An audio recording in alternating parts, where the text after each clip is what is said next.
Bonsoir à toutes et à tous. Donc, contrairement aux apparences, ce n'est pas la salle 101. Même si ça ressemble. Ouais, c'est Raoul Abdalov. C'est les mêmes, ça fait flipper. Donc, qui se livre ce soir à cet exercice qu'on aime beaucoup tous les mois depuis maintenant 4 ans et demi. pour toi, Raoul. Ouais. Le libraire d'un soir. Et donc, tu vas nous présenter non pas 7, mais 8 livres. Et en fait 9.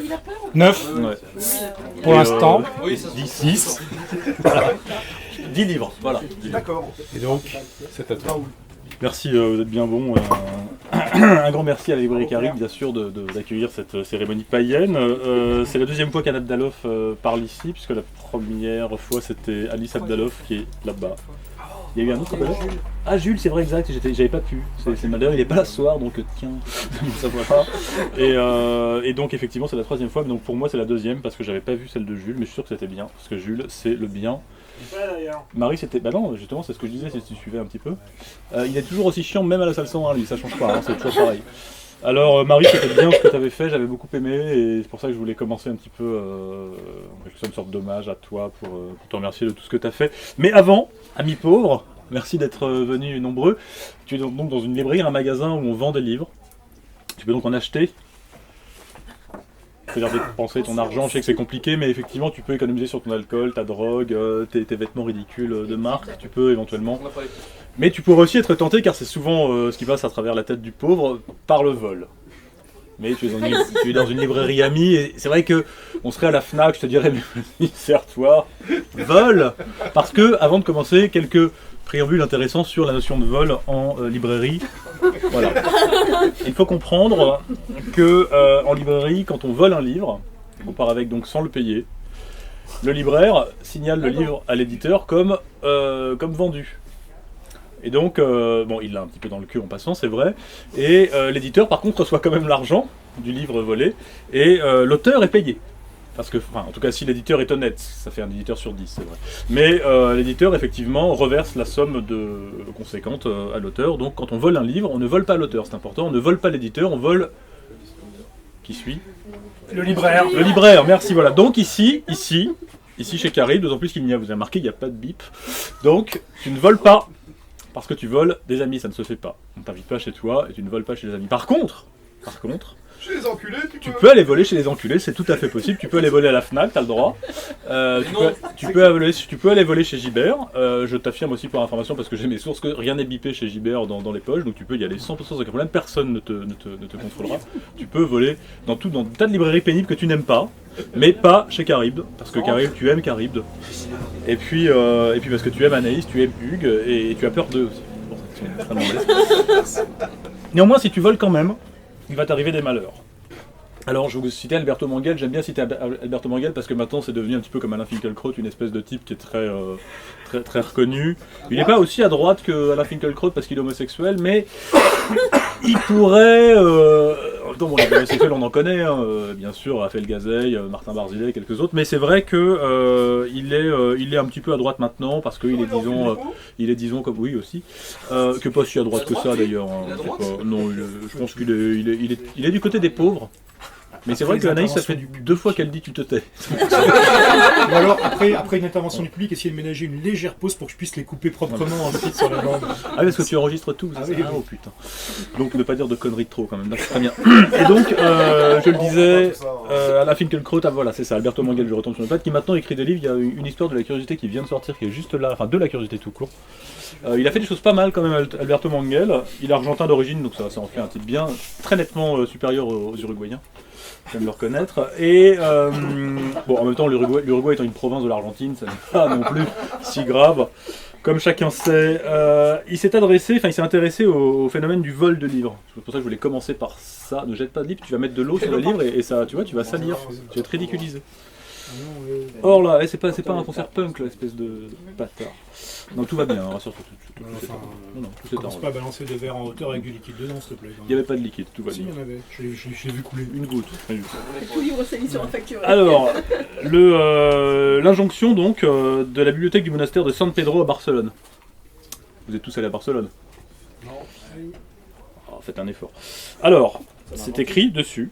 Celui qui vole ou emprunte et ne rend pas, et j'insiste là-dessus. Parce qu'évidemment, vous avez tous emprunté des livres que vous n'avez pas rendus. J'en connais.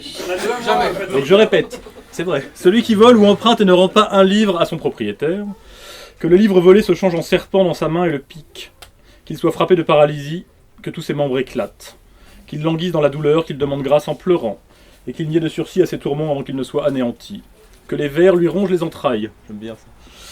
Je répète donc, que les vers lui rongent les entrailles au nom du ver qui ne périt pas, et quand enfin il ira à son châtiment final, que les flammes de l'enfer le consument à jamais.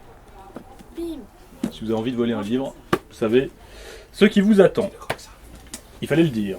Alors pour commencer, puisque Marie-Belle Osta est arrivée, on va commencer par un auteur qui m'est cher. Quelle surprise! Et c'est assez étonnamment Ian Banks, que tu as bien sûr lu. Oui. Oui.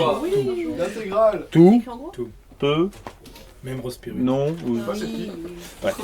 Zéro, certains, je vois des agents de l'ennemi intérieur qui n'ont pas lu Ian Banks, et je ne comprends pas parce que Ian Banks fait partie de ces types qui quand même ont un peu révolutionné la science-fiction. Parce que la science-fiction, tu te souviens, c'était devenu quelque chose d'assez chiant, un peu redondant, avec des gens pénibles. Et Ian Banks est arrivé et il l'a totalement renouvelé. Alors il n'était pas tout seul, hein. Il y avait des gens comme par exemple M. John Harrison qui l'ont fait aussi. D'ailleurs, j'ai pas parlé de M. John Harrison ce soir, mais peut-être que... Il n'y a Non. pas David Mitchell c'est- non plus. Non, on n'en parlera pas ce soir. Voilà, David Mitchell aussi, qui est plus jeune, donc voilà. Il n'est pas mort, c'est un avantage notable effectivement par rapport à Ian Banks. Mais Ian Banks donc a renouvelé le Space Opera, Yeah. que tu connais forcément, parce que le Space Opera, hein, je ne vais pas te le décrire, mais je le fais quand même, parce que j'ai tout préparé. Ce sont donc des empires galactiques, des vaisseaux spatiaux, des guerres, des bastons, des intelligences artificielles, des téléphones portables qui sonnent vraiment au mauvais moment, enfin des trucs comme ça qui sont totalement... qui explosent dans la page. Évidemment, ça ringardise beaucoup la guerre des étoiles, parce que la guerre des étoiles c'est amusant, mais Ian Banks c'est encore plus amusant parce que c'est vrai. Et c'est la vraie vie. C'est vraiment arrivé, ouais. Je suis persuadé que c'est vrai. Ian Banks, il a connu divers fortunes parce qu'il a été traduit par plein de gens, y compris des gens très bien, mais des gens parfois moins bien. Bon, C'est plus ou moins bien coiffé. plus ou moins bien coiffé, effectivement, j'y venais, hein, je commençais par ça, tu t'en doutes. Mais surtout, Ian Banks, il a un intérêt majeur, c'est qu'il fait aussi bien de la SF que de la littérature normale. Et les éditeurs, qui ne sont pas venus, ne publient pas tellement sa littérature normale, et c'est dommage, parce qu'il y a beaucoup de choses bien, même si de plus en plus des jeunes éditeurs qui ne payent pas leurs traducteurs, évidemment, ou très peu, s'y mettent. Je pense notamment aux éditions de Lloyder, qui ont publié le fameux Effroyable Engin, à savoir Fearsome Engine, en anglais, qui est une espèce de livre, voilà, qui est une espèce de livre à moitié écrit en phonétique avec des barbares, enfin, et une sorte de roman expérimental très chouette, pas forcément très compréhensible par moment, mais néanmoins pas mal du tout, traduit par Anne-Sylvie Omassel, c'est ça. Et Qui a été payé. qui a été payé, pas bien, mais qui a été payé quand même. Non mais à un moment donné, il y a aussi beaucoup de passion. Et ceux-là sont en train de traduire un autre bouquin, donc la même, et donc les mêmes éditeurs vont sortir prochainement un livre qui s'appelle Song of Stone, donc on pourrait traduire intelligemment par Un champ de pierre, et qui est un livre apocalyptique qui à mon avis a été entièrement plagié par un certain Cormac McCarthy quand il a fait La Route. Voilà. Il n'a pas entièrement plagié, mais il s'en est quand même pas mal inspiré, enfin je pense. Hein. Peut-être que je vais avoir un procès, mais ça je sais pas. Et vous verrez à quel point c'est mieux que Cormac McCarthy, qui était déjà pas mal à la base, hein. C'était comme ça entièrement dégueulasse. Et donc je vous conseille de lire Ian Banks. Évidemment, il faut lire l'anglais. Alors si vous lisez le français, ça tombe bien, parce que quasiment dans toute sa SF a été traduite, je crois maintenant, ça y est, il n'y a pas de... Et puis comme il est mort, c'est pratique. Et bah du coup il n'y en a pas d'autres qui arrivent et qui ne sont pas encore traduits. Et parmi donc ces textes, j'ai un faible particulier pour celui-ci, Le sens du vent. Traduction... pas forcément injuste, mais pas non plus super juste, de Look to Windward, qui est un terme de marine, et ce qui veut dire littéralement regarde au vent. Sachant que c'est la partie 2 en quelque sorte, sans être vraiment la suite, c'est pas vraiment la suite d'ailleurs, parce que tous les romans de Banks se lisent indépendamment comme tu le sais. C'est la deuxième, le deuxième tableau d'un diptyque, dont le premier est Une forme de guerre, qui est en anglais Consider Phlebas. Alors Consider Phlebas et donc Considère Phlebas. Ok. Et Regarde au vent, c'est vrai que ça fait un peu bizarre, mais Regarde au vent, on pense tout de suite à cheveux, donc là à ce moment-là, Marie-Belle Osta est contente. Mais c'est surtout parce que c'est un poème de T.S. Eliot qui a été donc traduit. C'est dans La Terre-Vaine 4, et c'est Gentil ou juif, ô toi qui tournes le gouvernail et regarde au vent, Look to Windward, considère Phlebas, qui fut jadis aussi beau et aussi grand que toi. Déjà ça calme un peu. Ouais, quand des auteurs de SF citent T.S. Eliot en exergue, ça fait tout de suite très plaisir. Et T.S. Eliot, La Terre-Vaine, pas cher, vendu aussi ici. Moi je dis, franchement, une fois que tu auras acheté ça, tu peux acheter ça aussi. Ça vaut le coup d'acheter les deux. Absolument, et ça avait été présenté il y a presque 4 ans par Mélanie Fazi en libraire un soir. Voilà. Donc c'est un gage de qualité supplémentaire. Alors le sens du vent, de quoi ça parle? C'est un vrai roman de SF puisque on y parle bien sûr de la fameuse culture, qui est cette espèce de civilisation pan-galactique, anarchiste, qui a en quelque sorte vaincu la mort, l'argent, etc. et qui est une sorte de civilisation hédoniste, et sa fameuse section contact. Et notamment particulièrement dans la section contact, le fameux bureau des circonstances spéciales qui s'occupe des contacts avec les extraterrestres. Et en l'occurrence les extraterrestres, c'est-à-dire en fait les autres, tout simplement. Et puis bien sûr, ces gens-là décident de contacter une civilisation qui est quand même codifiée, un système de caste très rigide. Vraiment un truc un peu dictatorial, mais qui fonctionne quand même bon an mal an, un petit peu comme l'Espagne en 59. Et à ce moment-là, ils arrivent et leur disent voilà, alors on va vous mettre au parfum, on est une civilisation pan-galactique, et on est super plus évolué que vous, et vous, votre système de caste c'est un peu nul. Donc vraiment, si vous voulez, on vous apporte tout, quoi. La démocratie directe, le soviet mais sans chef, le partage des ressources, même l'accès à des ressources limitées, puisque comme on maîtrise la matière, on peut faire ce qu'on veut. Bref, vous pouvez comme ça nous rejoindre dans notre magnifique civilisation pan-galactique, ce à quoi la civilisation répond bah ouais super, sauf qu'évidemment quand une société se retrouve retournée d'un coup, ça fait bizarre et donc ça dégénère en guerre civile et ça fait beaucoup de morts et évidemment la culture est toute gênée. Désolé. Un petit peu comme nous, si on avait évidemment apporté la démocratie à tous ces peuples qui ne sont pas prêts à la recevoir aujourd'hui, et qui, néanmoins, je pense qu'on sera tous d'accord là-dessus, évidemment, mèneraient une vie plus agréable s'ils étaient sous la conduite d'un conducateur éclairé, que nous désignerons, bien entendu. Je crois que tout le monde est d'accord avec ça, hein, bien sûr. Très bien, c'était juste pour être certain. Voilà, bref, évidemment, un grand drame et un grand problème cornélien auquel s'attaque Yann Banks, et il le fait avec beaucoup de talent en prenant des personnages qui sont évidemment tous des ravagés de la vie. Et là où c'est très intéressant, c'est que le fracas de la guerre, les guerres galactiques, les empires, etc., sont traités dans le premier volet, en quelque sorte. J'insiste, c'est pas la suite, mais c'est vraiment deux livres qui se répondent. Dans Consider Phlebas, une forme de guerre, où là on a vraiment la baston, l'action, ça reste extraordinaire comme roman, donc je vous le conseille, hein, c'est pour ça que je ne peux pas le mettre, parce que sinon j'aurais mis du Banks.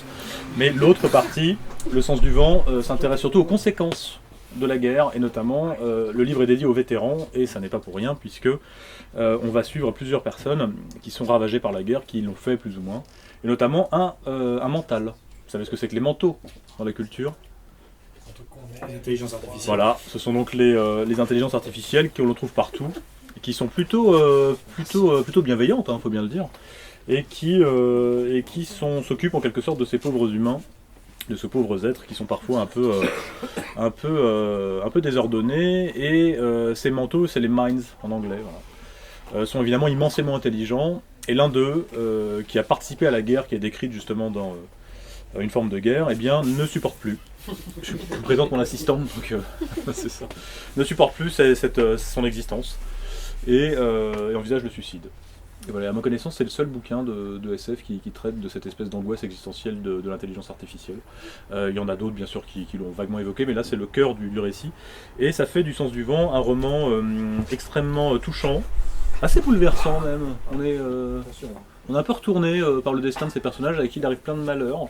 Injustes, parce que les malheurs sont jamais justes, évidemment. Alors évidemment, Los Amériques, je l'ai pas lu, donc tout de suite, tout ça c'est moins chouette. Et c'est pas celui où il y a David Bowie qui... Non, c'est un autre de Walter Tevis, c'est ça. Donc je te conseille vivement Yann Banks, Le sens du vent, qui est à mon sens le meilleur Banks en SF. Voilà, donc je pense que je vais dire un truc pour Marie Bellostar. D'abord, tous les personnages qui sont décrits dans ce roman n'ont pas de cheveux. Il n'y en a aucun, ils sont tous chauves. Donc, ça, tout de suite, ça sabre les descriptions un peu pénibles. On va droit au fait. Et deuxièmement, effectivement, les bouquins récents d'Yann Banks, comme Yann Banks avait beaucoup, je sais que c'est stupéfiant à dire comme ça, mais c'est vrai. Yann Banks avait du succès. Mais en Angleterre, évidemment, en France c'est Bernard Werber et Christine Angot qui ont du succès. Et donc il s'avère que les éditeurs, un petit peu comme beaucoup, étaient contents de publier Yann Banks, et ils se pointaient avec son manuscrit, ils disaient voilà, tac, et maintenant tu le publies. Et l'éditeur disait mais ouais, Alors là, il y a une petite coquille quand même, t'as mis un S, il n'en fallait pas, il coupait la coquille bien sûr, mais c'était tout, il faisait pas son boulot d'éditeur, et donc les derniers bouquins d'Ian Banks sont plutôt très gros, et auraient mérité un bon sabrage, je trouve, c'est personnel, donc vous voyez, je suis en train de critiquer Ian Banks comme mine de rien. Ouais. Donc, plutôt les éditeurs qui n'ont pas fait leur boulot avec Ian Banks. C'est facile quand il est Mais mort. c'est facile quand il est mort. C'est vrai que ma mère me dit on ne se moque pas des morts. C'est pour ça que j'ai le plus grand respect encore pour Jacques Chirac. Qui, à mon avis, vu comme c'est parti, survivra pas 2016 non plus, enfin je pense. Voilà, bref. Ah oui, je suis désolé. C'est que c'est un... Non mais on passera peut-être un peu de musique en hommage évidemment à Jacques Chirac. Donc Ian Banks, lisez-le parce que c'est, je pense vraiment le meilleur livre de SF de Ian Banks. Et en ce qui me concerne, c'est probablement un des meilleurs livres de SF que j'ai pu lire tout court. Je suis en admiration complète devant ce livre du début à la fin. Je suis en admiration complète devant Ian Banks, que j'aime d'amour, à qui j'ai eu un échange de mail une fois, et que je conserve précieusement, un petit peu comme quand j'ai serré la main à Jean-François Copé, je me suis pas lavé la main pendant 15 jours, parce qu'il y avait ce côté quand même touchant. C'est très très bien, sachant que son meilleur roman de non-SF, c'est peut-être Retour à Stonemouth, qui doit être en vente quelque part ici, et qui a été traduit par un type sympa, que je te conseille vivement aussi. Tu peux en acheter plusieurs. Je crois que le mieux c'est que tu achètes à la fois La Terre Vaine de T.S. Eliot, Le Sens du Vent et Retour au Stonemouth, qui en plus est disponible en poche, donc c'est même pas cher. Hein, voilà. C'est pas cher du tout. En Calman Levy aussi c'est plus cher, mais la couverture est plus belle. Voilà pour Ian Banks. Ensuite, juste comme ça en aparté, mais très brièvement, un livre qui me touche beaucoup, de Gilbert Sorrentino, que j'ai découvert récemment, qui m'a été conseillé par la librairie Caribe récemment, et qui est, voilà, donc Stonemouth que vous allez acheter aussi par dizaines. Ça s'appelle donc L'abîme de l'illusion humaine. Il serait évidemment vain, mais totalement vain, de résumer ce livre, qui est de toute façon irrésumable comme tout ce que fait Gilbert Sorrentino. Il y en a un autre que je vous conseille vivement, La folie de l'or. Référence à Sandra, évidemment, flagrante, mais pas que, il y a beaucoup d'autres choses dedans. Bon, d'abord, les éditions 100 pages, il faut absolument les suivre parce que ce sont des bons éditeurs, ils font des trucs très très bien, il faut absolument les lire. C'est pas si cher que c'est un peu cher, mais c'est pas si cher que ça. Disons que bon, comme t'es là, t'es de toute façon pas trop pauvre, hein, t'es comme la fraction la moins sale de la salle 101. Il faut lire le Gilbert Sorrentino, vraiment. En plus, c'est le frère. Pour les gens qui aiment le cinéma, c'est le frère de Paolo Sorrentino qui fait des films intéressants. Donc je te conseille vivement ces bouquins. Et je te conseille surtout donc L'abîme de l'illusion humaine. Le titre dit tout, à la rigueur, t'as lu le titre, t'as pas besoin de lire le livre. C'est vraiment L'abîme de l'illusion humaine. C'est des nouvelles qui, à chaque fois, chacune à sa façon, bien sûr, je vais pas tout les résumer, enfin, ça serait évidemment, comment dirais-je, fastidieux. Chacune, dans son genre, donne une vision assez désespérée de l'humanité. Et donc voilà, Gilbert Sorrentino, c'était un aparté, il n'était pas prévu, hein. C'est pour ça que je le fais vite, parce que je voulais pas non plus emmerder les gens de Caribe avec Gilbert Sorrentino, mais vraiment c'est très bien, achetez-en plein.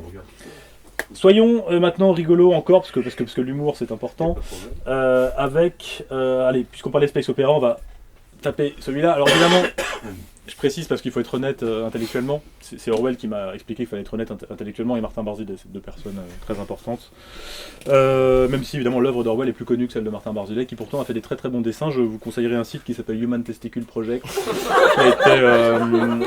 qui n'atteint pas d'une certaine façon la hauteur de vue de 1984 ou d'Hommage à la Catalogne dont on va parler tout à l'heure, mais il devrait aussi, effectivement, comme le signale avec talent et judiciarité, non, et justesse, pardon, Alice Abdaloff, remboursé par la Sécurité sociale. La guerre éternelle de Joe Haldeman, qui a été traduit par un certain Patrick. D'ailleurs, non, mais c'est pas vrai, il y a une histoire. Mais, ok, j'ai honte. Non, mais j'ai vraiment honte. D'abord, parce que je dis la guerre éternelle, les gens s'en vont, ça fait flipper. Donc, effectivement, j'en parle parce qu'évidemment, chaque livre vendu, forcément, m'apporte du fric, donc c'est utile. Mais aussi parce que c'est vachement bien. C'est vraiment un super livre. Et alors comme quand Hugues m'a proposé d'être libraire du mois à Caribe, Anaïs était dire non, pas lui, pitié. Mais Hugues a insisté. Voilà, et comme Anaïs a peur de Hugues, et ben, du coup elle était d'accord finalement. Il m'a dit c'est un truc, tu vois, c'est un exercice un peu particulier, il faut comme tu parles de toi, c'est un ego trip. Or, la salle 101, je parle jamais de... Si ? Non ? Très peu. Non, mais je raconte pas ma vie. Bon, apparemment, si, mais je me... Je connais juste tous ces émois. Non, c'est de l'humour involontaire, c'est chiant. Bref. Alors je parle, voilà, donc maintenant je vais parler de moi, désolé.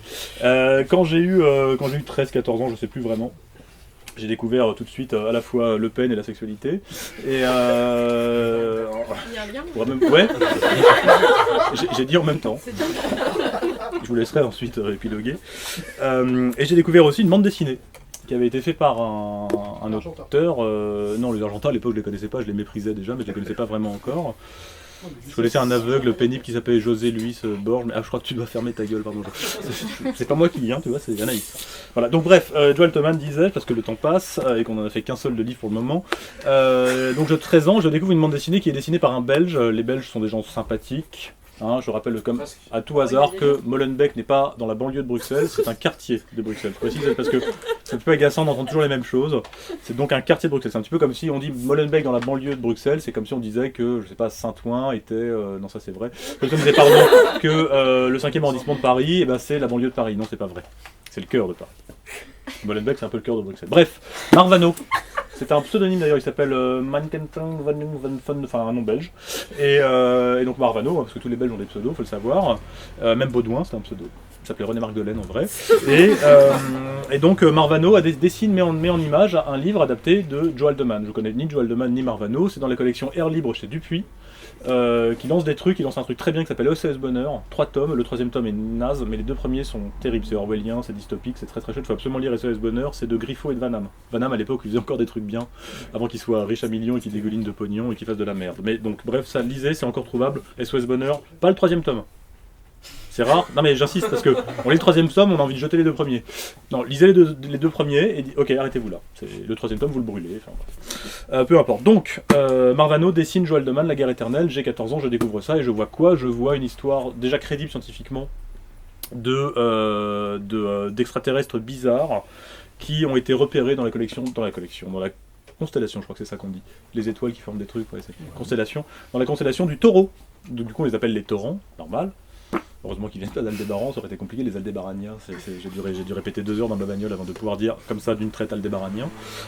Donc les taurans c'est pratique, qui apparemment aurait attaqué un vaisseau terrien d'exploration. Donc du coup on monte une flotte de guerre pour aller les éradiquer, ces bâtards. Bref, ça s'accroche un peu. Tout ça, bien sûr, se déroulant très très loin parce que ça n'est pas la porte à côté. Et par l'intermédiaire d'une technologie assez merveilleuse qui rappelle un peu les tas de trucs des vieilles arlésiennes en SF, à savoir le fameux trou de verre, hein, que connaissent bien les gens qui font de la physique.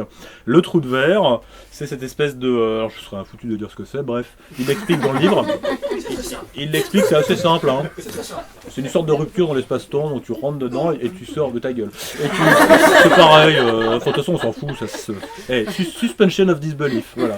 Donc bref, on rentre dans l'espèce de trou et on ressort à l'autre bout de la galaxie. Sauf qu'entre temps, évidemment, on est quand même la relativité, c'est quand même assez compliqué. Bref, et donc quand on va se balader 6, 7 mois, 1 an, 2 ans dans les étoiles pour faire la guerre à ces fameux torrents qu'on n'a jamais vus, dont on ignore tout, et bien quand on revient après, il s'est passé 20, 30, 40, 50 ans et c'est compliqué. 50 ans après, de se réadapter à la vie. Et pourquoi je parle de ça? Vous avez remarqué que j'ai commencé par Ian Banks, qui est dédié aux vétérans de guerre, et... Parce que non mais j'ai bossé quand même. La Guerre éternelle, c'est un récit de vétérans de guerre, parce que Joe Haldeman, ce que je suis après, était un type sympathique qui faisait des mathématiques, quoi. Pour Folio, il y avait un bouquin consacré à ses mémoires de guerre. D'accord, en folio blanc. Ouais. Très bien, tu me l'offres, parce que je savais pas. Merci. Merci beaucoup, je vais les lire. Et donc Joe Haldeman est engagé au Vietnam, comme beaucoup de jeunes dans sa... Enfin, il est conscrit, c'est-à-dire qu'il est appelé au Vietnam. Et il va sauter sur une mine, il ne perdra ni couilles ni jambes, coup de bol, parce que ça se faisait beaucoup à l'époque. Et donc il est quand même un peu traumatisé par ça, parce que c'est assez peu marrant. Il a vu pas mal de copains morts, enfin bref, il a fait la guerre, et c'est globalement assez pénible comme expérience. Et comme à l'époque il griffonnait déjà des choses, il décide d'écrire un roman de SF, il adore la SF depuis toujours, qui traite du Vietnam. Et là où c'est fort avec ce bouquin, c'est que... Ah bah oui, bien sûr, mais ça évidemment. Donc je précise pour le record, les 2 morts de John Speidel de Joe Haldeman, qui raconte donc ses mémoires de guerre, mais avec romanisé aussi. Romanisé, ouais. Ça c'est... Non, c'est Il y les a des Roumains, Romains ça me fait dedans. peur, c'est les Roumains. Voilà.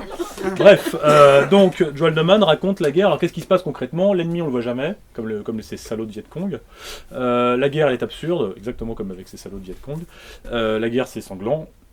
Voilà, je vais pas le répéter une troisième fois. Et de manière générale, les mecs qui y sont savent pas trop pourquoi ils y sont. Et surtout quand ils reviennent, ils reconnaissent pas le monde dans lequel ils sont nés, dans lequel ils ont été élevés.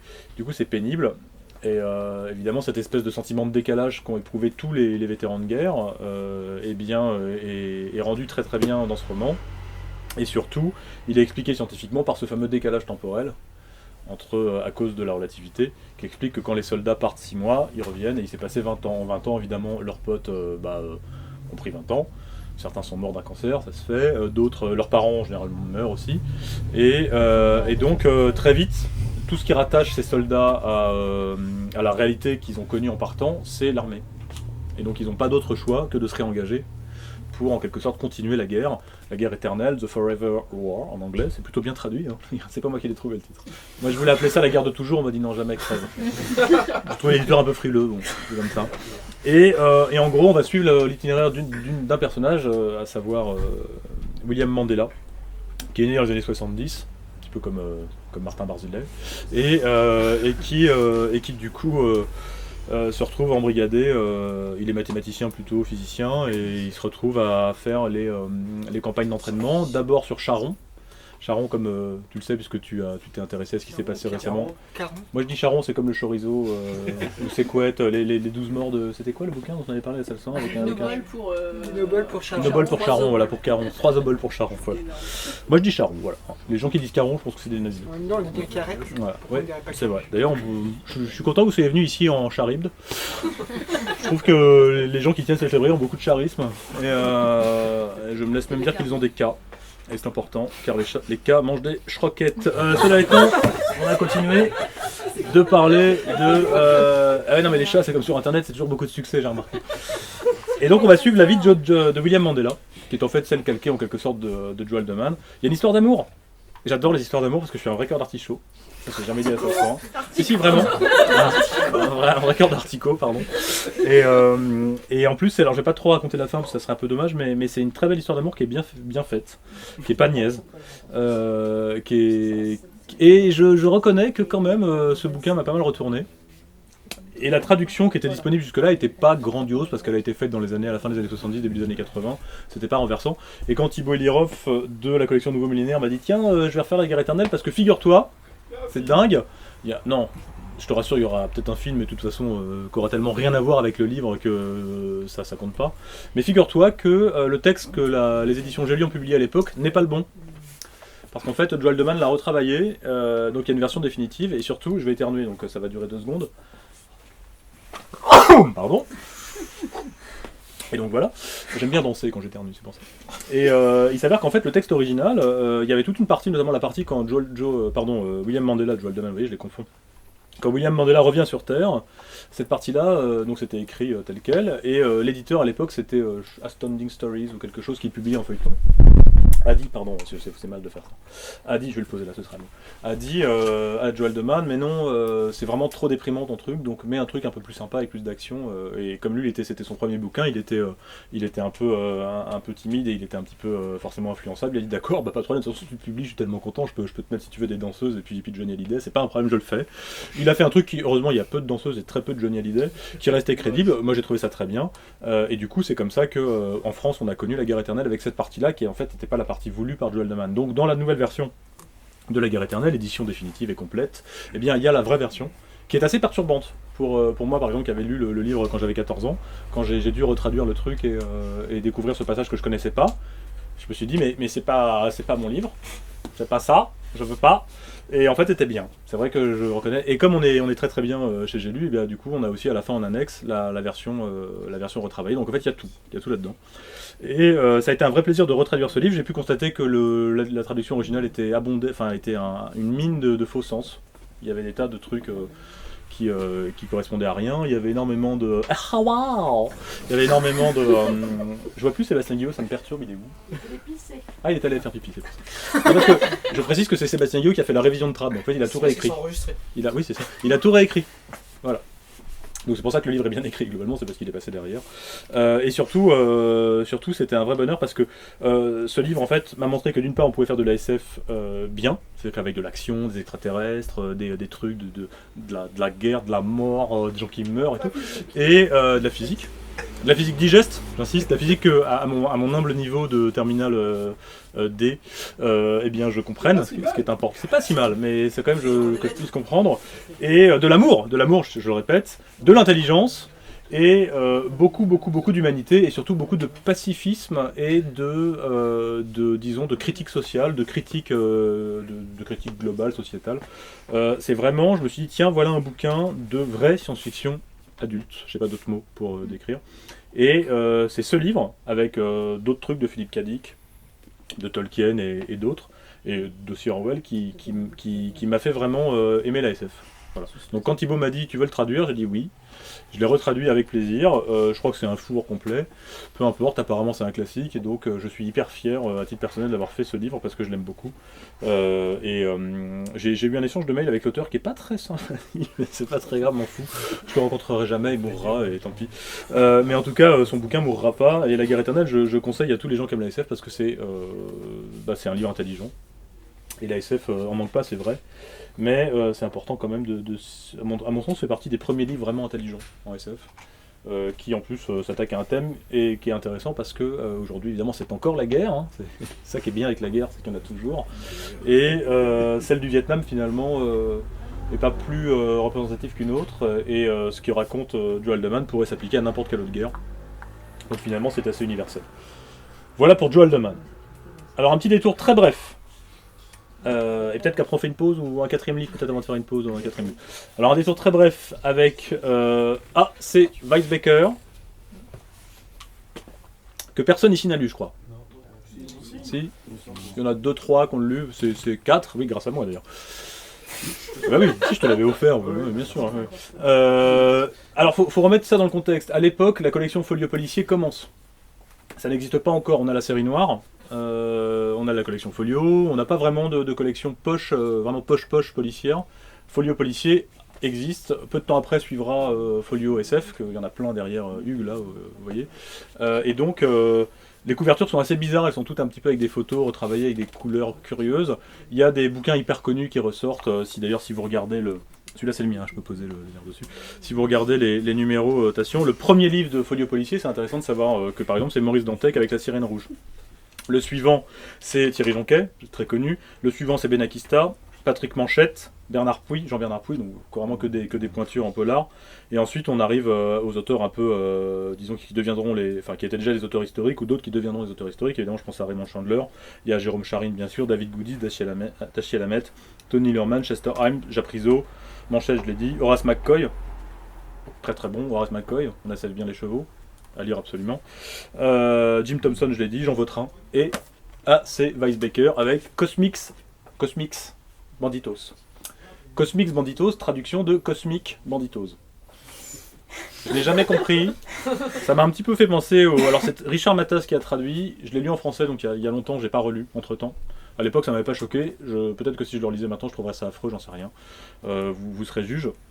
En tout cas, ça m'a fait penser, vous savez, quand les Monty Python ont enfin été diffusés en France, et on avait le choix entre soit les voir en VF avec une voix rigolote comme dans Benny Hill, ce qui est gênant, soit on pouvait avoir les sous-titres, et les gens qui faisaient les sous-titres, vous savez, c'est Monty Python's Flying Circus, ce qui veut dire littéralement le cirque volant des Monty Python.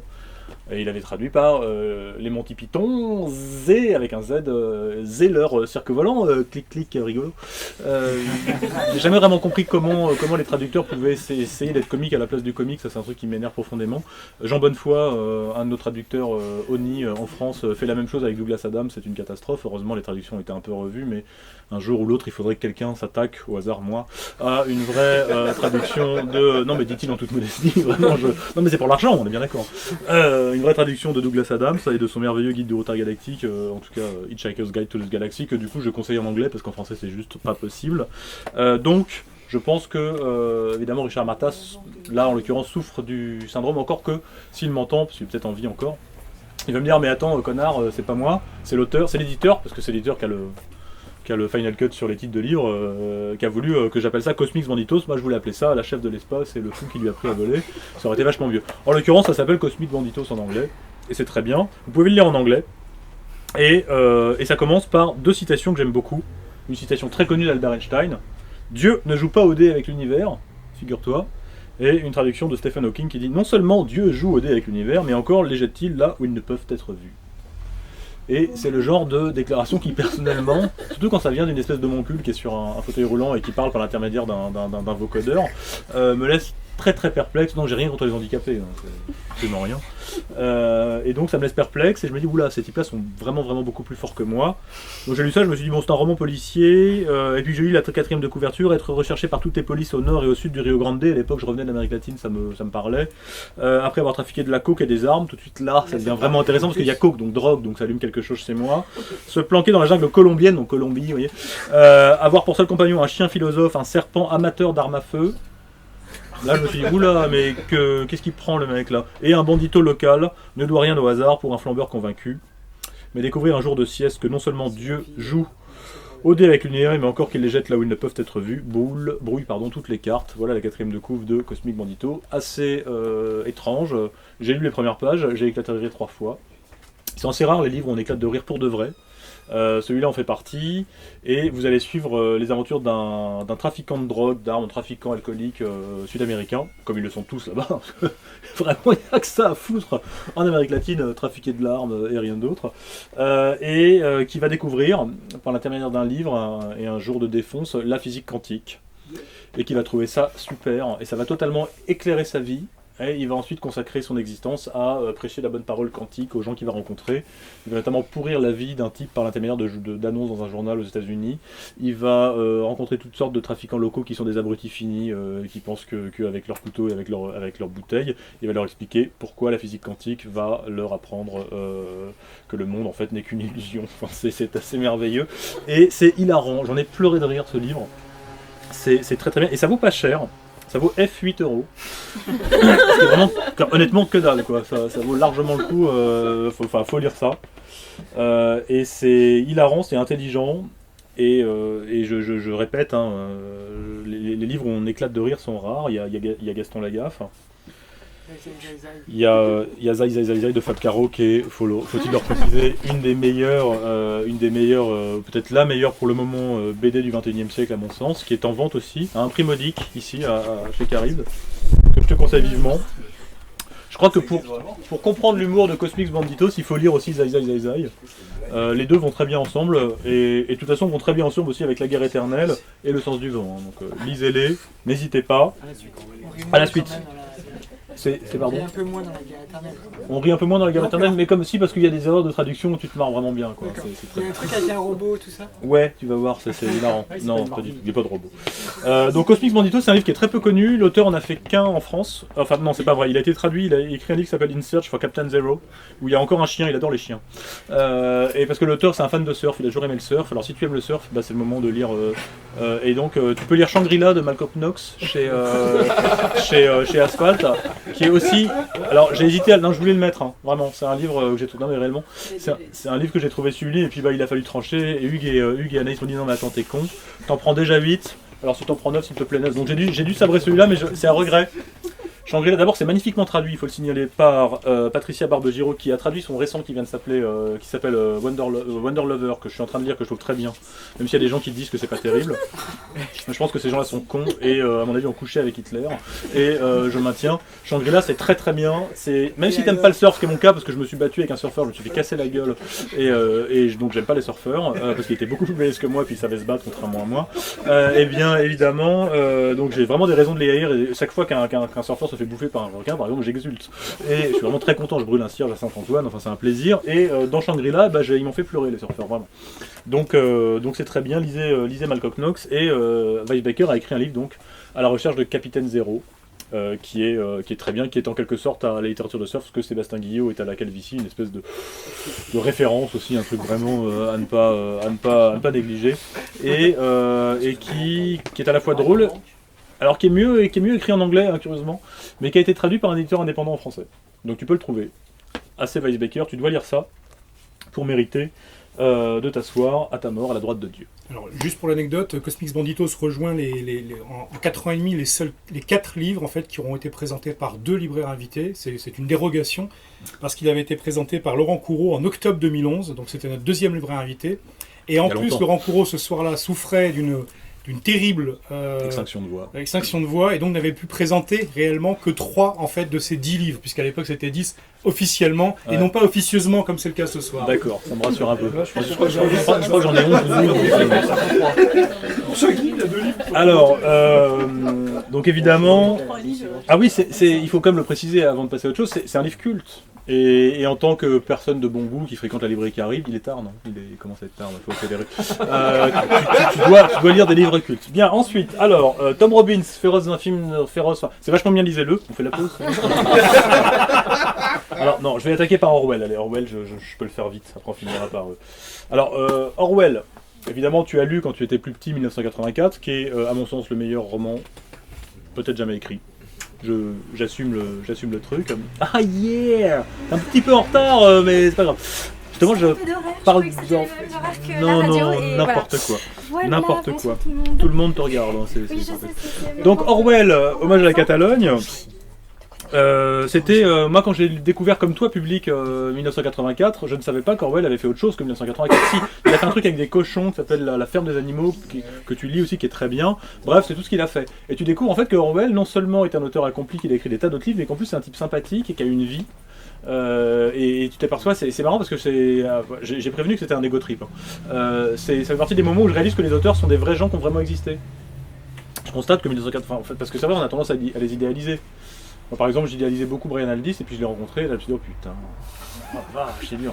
Pareil, quand j'ai rencontré Robert Silverberg il n'y a pas si longtemps, je me suis dit pareil, oh putain, c'est compliqué. Bref, donc le mieux c'est de pas rencontrer les auteurs des fois. Mais des fois il y a des bons trucs, on rencontre Patrick Péchereau, on est ravis. Orwell, j'aurais bien aimé le rencontrer, il paraît qu'il était pas très rigolo, puis en plus comme il s'est pris une balle dans la gorge, du coup il avait une voix bizarre, il parlait comme ça, c'est un peu désagréable quoi, on aurait dit Georges Bormand mais en mieux. Et du coup je me suis dit ce type il est vraiment chouette, il a une balle dans la gorge, mais comment? Enfin, d'où? Et donc je me suis intéressé, et c'est là que j'ai découvert un truc qui s'était passé en Espagne, parce que moi j'ai fait allemand, pardon, si tu veux l'Espagne, je sais même pas où c'est.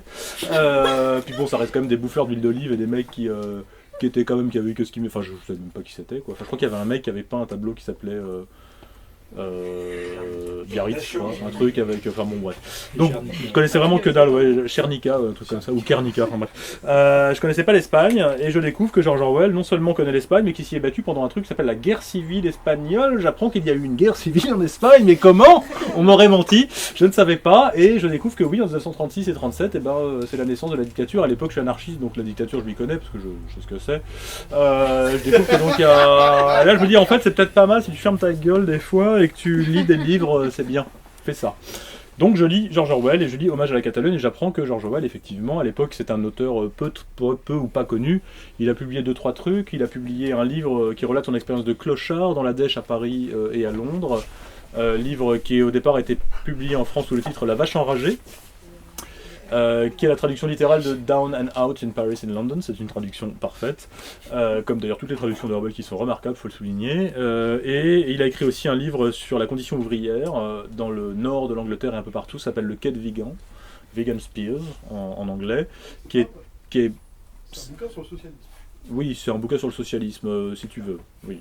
Tu veux. Mais c'est aussi sur la condition ouvrière, un peu en quelque sorte. Au début, oui, à la fin, il ouais, c'est vrai qu'après, effectivement, il s'égare dans le socialisme. Mais cela étant, bon, ça reste quand même un livre qui parle beaucoup des ouvriers. Qui est d'ailleurs à mettre en rapport avec un photographe que j'aime beaucoup, qui s'appelle Bill Brandt, qui a photographié ces mêmes pauvres, lui-même étant un aristocrate, bien entendu. Parce que rien tel qu'un aristocrate pour mieux décrire la vie des pauvres, parce que les pauvres, même s'il fallait compter sur eux, ceux qui ne travaillent pas à l'école, il y a quand même peu de risques qu'ils écrivent jamais un bouquin, hein, c'est... Pardon. Bref, il faut quand même le rappeler des vérités importantes ici, à Carib, 229 rue de Charenton, dans le 11e arrondissement de Paris. Et il a écrit Le Quai de Vigan, il a écrit un livre sur une espèce d'auteur pénible qui écrit des poèmes qui ne se vendent pas, qui est obsédé par l'argent, qui s'appelle un peu... Non, qui s'appelle Les Vives d'Aspidistra. Il a écrit un livre sur le malaise d'un homme qui a 40 ans et qui est pas content dans sa vie et qui aspire à changer de vie parce qu'il a raté son existence, qui aspirait à des trucs et il n'y arrive pas, ça s'appelle un peu d'air frais, Coming Up From The Earth, tout ça est disponible aux éditions Ivrea, je crois, en poche pour les pauvres chez 10-18. Tout ça est très bien, donc je découvre tout ça. Et puis Orwell, qui avait une conscience sociale, figure-toi, va faire partie des brigades internationales en Espagne pour combattre le fascisme, contrairement à toi qui ne combat pas le fascisme, parce que le fascisme est devenu... ça va venir. Oui, ça va venir, encore que je sais pas, parce que le fascisme est devenu en quelque sorte mou et classe, et peut-être même hype, bref, on fait plus gaffe, et donc on est tous là, et moi y compris, à le promouvoir. Bref, à l'époque, Orwell y va et il prend des armes et il raconte la vie de ce qu'il a vécu en tout cas, de cette portion de guerre civile. Et plus important que tout, parce que c'est un récit de guerre, donc on raconte les tranchées, on raconte... Il y a une scène que je trouve grandiose où en fait il prend d'assaut une tranchée fasciste avec ses camarades, qui viennent d'un peu partout. Il court, il sait pas trop ce qu'il fait parce qu'il n'est pas très bien entraîné. Il flippe un peu quand même, mais pas trop, parce qu'il se trouve un peu galvanisé, parce que voilà, on va tuer du fasciste, c'est important pour sauver le monde.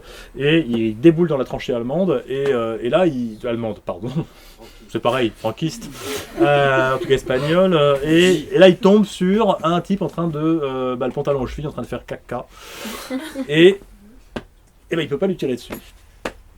Ou je crois, non, parce que ça fait longtemps que j'ai vu, je crois qu'il lui tire dessus quand même, mais il le manque plus ou moins, enfin en tout cas il s'en va, il peut pas, c'est trop, parce qu'en fait il voit un être humain, il voit pas l'ennemi, donc c'est compliqué pour lui, et donc il va raconter surtout l'ennui, évidemment, le fait de creuser des latrines, ce qui est jamais marrant. J'ai mis 30 ans avant de comprendre ce que c'était qu'une latrine, hein, c'est un endroit où on va faire pipi et caca. C'est important. Non, c'est vrai, mais je savais pas.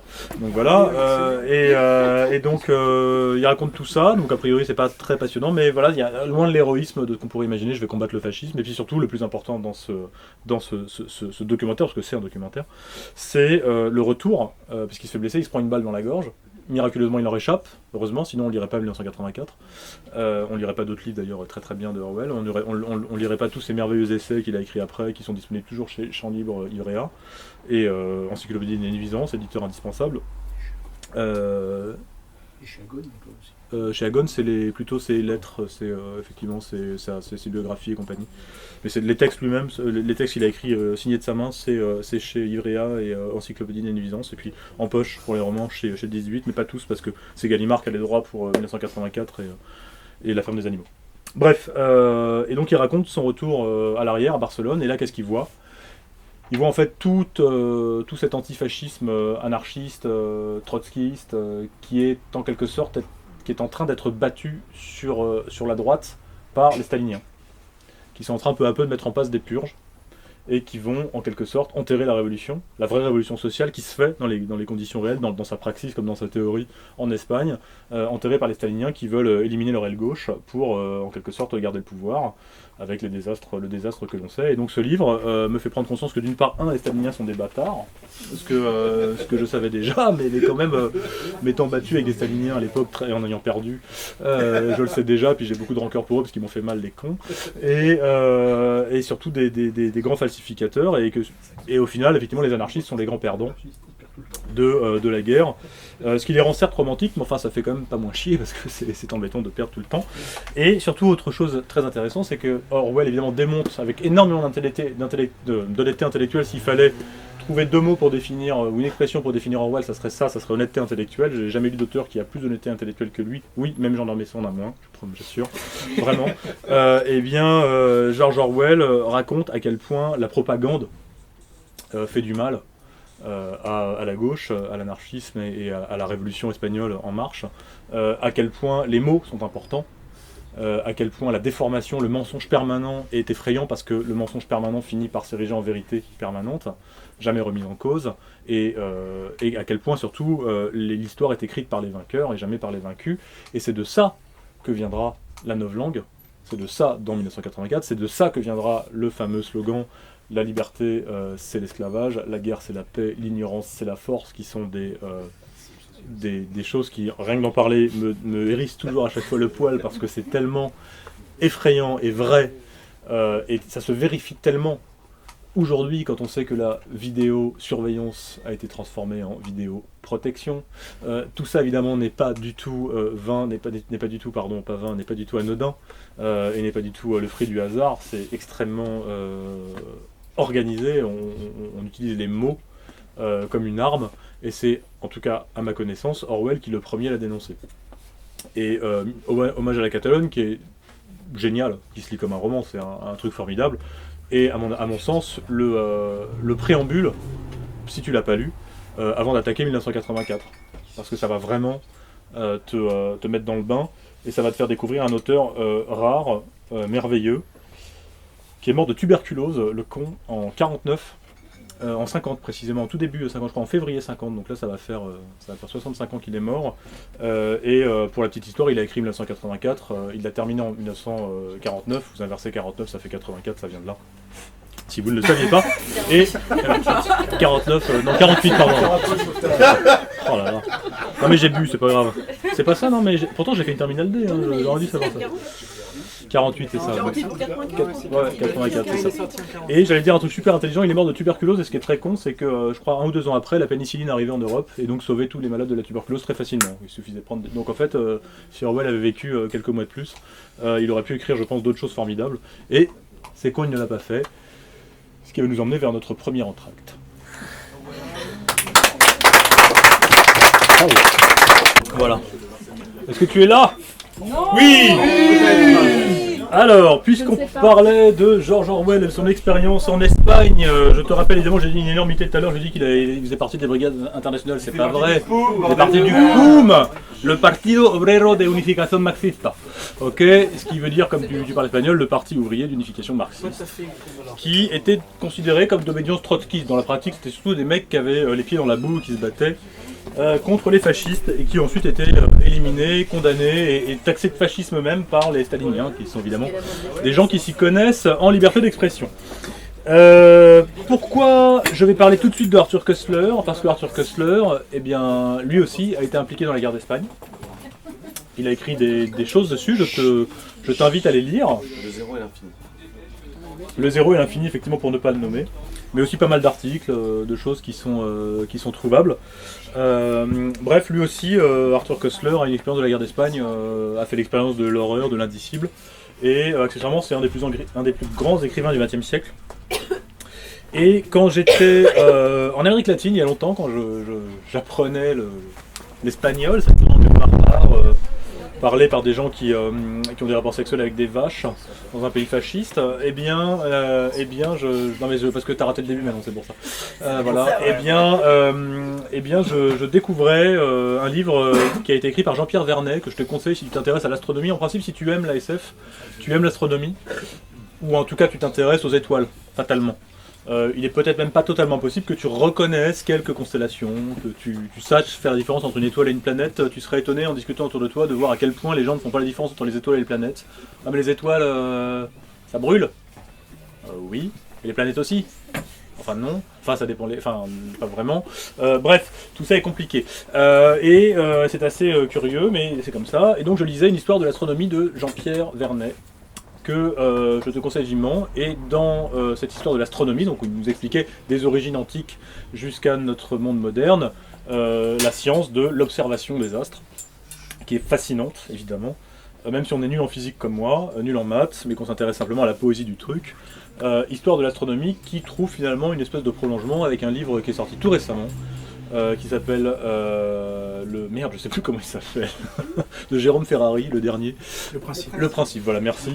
Jérôme Ferrari, donc prix Goncourt, il y a quelques années, il y a 2 ans. Le principe de Jérôme Ferrari s'intéresse au cas de Werner Heisenberg, qui est un physicien qui travaille sur la physique quantique. On y revient notamment par rapport à Cosmic Banditos. Et ce qui est assez formidable, c'est que Jérôme Ferrari décrit le vertige qui saisit le physicien quand il s'aperçoit que les fondements même du monde sont intangibles. L'astronome, lui, découvre le même vertige et la même angoisse, je trouve existentielle, ce qui fait de lui un poète, quand il se rend compte, quand il mesure l'infinité de l'univers. Ça rend fou. Pour information, dans ce livre très très bon qui s'appelle Le Guide du retard galactique, exécrablement traduit par Jean Bonnefoy, il y a une chaise, un fauteuil, et les gens qui font des choses très mal sont condamnés à s'asseoir sur ce fauteuil. Alors on se dit, bah, c'est cool comme condamnation, moi je veux bien m'asseoir, sauf que ce fauteuil s'insère dans votre cerveau et vous fait prendre conscience de l'immensité de l'univers. Et donc vous en sortez fou. Et donc c'est peut-être un des rares trucs pas marrants dans le guide du retard galactique, mais voilà, c'est un truc qui personnellement moi m'a toujours frappé parce que il suffit que je m'allonge quelque part en compagnie d'hommes nus et tout de suite je regarde le ciel, ou alors le ciel vient à moi, et je prends conscience de l'immensité de certaines choses, notamment de l'univers et du vide cosmique dans lequel nous autres pauvres humains menons une existence finalement terne, incompréhensible et surtout insignifiante. Et c'est là que la phrase de Shakespeare prend tout son sens, à savoir « La vie n'est qu'une mauvaise pièce de théâtre, hein, écrite par un idiot, jouée par des crétins, je crois, de mémoire, et surtout qui ne signifie rien. » Voilà, ça c'est très important de citer Shakespeare à un moment donné. Or, Jean-Pierre Vernet, avec son Histoire de l'astronomie, un livre édité chez Point Seuil, très court, eh bien, te raconte l'histoire de l'astronomie et te fait prendre conscience de tout ça. Et je découvre que dans les notes en bas de page, il y a des tas de trucs signés, c'est tiré de Les Somnambules d'Arthur Koestler, Les Somnambules d'Arthur Koestler, Les Somnambules d'Arthur Koestler, il revenait partout, tout le temps. Et je me suis dit, mais Arthur Koestler, c'est ce mec qui est allé en Espagne, je savais pas qu'il avait écrit un truc sur l'astronomie. Et un jour, les éditions Les Belles Lettres rééditent dans la collection Le Goût des idées de Jean-Claude Zilberstein, qui est pas le plus con des cons, les fameux Somnambules de Arthur Koestler, essai sur l'histoire des conceptions de l'univers. Si j'étais pédant, je dirais essai en quelque sorte sur la Weltanschauung, mais j'évite parce que ça fait pédant. Puis j'aime pas les pédants. Non, je déconne. Bref, Arthur Koestler raconte, là aussi, il fait son histoire de l'astronomie à travers la figure tutélaire de plusieurs personnages. Bien sûr Ptolémée, qui, comme tu le sais bien, a fait en quelque sorte, a théorisé le fait que la Terre était au centre de l'univers et que tout tournait autour d'elle. Suivi bien sûr de Copernic. Alors je te rappelle, Copernic a décrit que le Soleil était finalement au centre et que c'était l'héliocentrisme et que c'était la Terre qui tournait autour de l'univers. Et puis ensuite, après, tout ça est un peu autour du Soleil, de l'univers, non, c'est quand on a beaucoup bu, parce qu'il y a cette espèce de spirale, vous savez, on s'enfonce dedans, ça c'est terrible. Mais en tout cas, les orbites, c'est pas ça, c'est des ellipses légèrement aplaties. Ça c'est Kepler qui l'a dit. Justement, après Copernic, en ce qui me concerne, je ne savais pas trop ce qu'il y avait. Après, il y avait Galilée, qui disait un truc, mais c'était avant, enfin je savais plus précisément, tout ça se mélangeait un peu dans les brumes de l'histoire.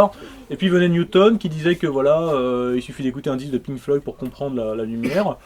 Je trouvais ça bien. Et puis derrière, c'était humoristique en fait, mais bon, apparemment trop. Bref, et puis derrière c'était tout, il y avait Einstein, et puis voilà, point. Fin de la 4 minutes pour finir avec Koestler, ça va être court. Et donc on découvrait que finalement l'histoire de l'astronomie était très longue, très complexe, et que les figures, les héros tels qu'on les imaginait n'étaient pas ceux qu'on croyait. Et j'ai découvert en lisant Arthur Koestler le personnage de Kepler, qui est vraiment, ça je savais pas, donc je sais pas si tu le savais toi, moi je savais pas.